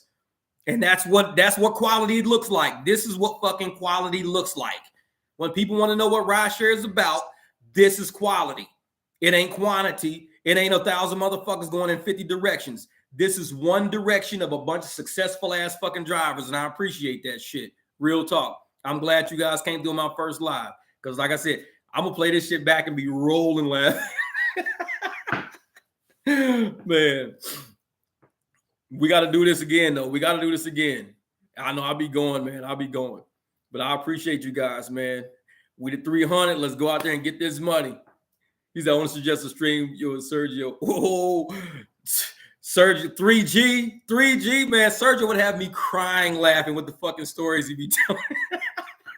him and his fucking pee bottles, man. I was like, this dude, he be fucking killing me. Uh-oh. Sergio, we got to come up with a plan, man. We got to come up with a plan. This is going to be fucking hilarious. This shit'll be funny as hell. But shit, all right, man. Let me log this thing off. Like I said, it's like 11 o'clock, man. I appreciate y'all.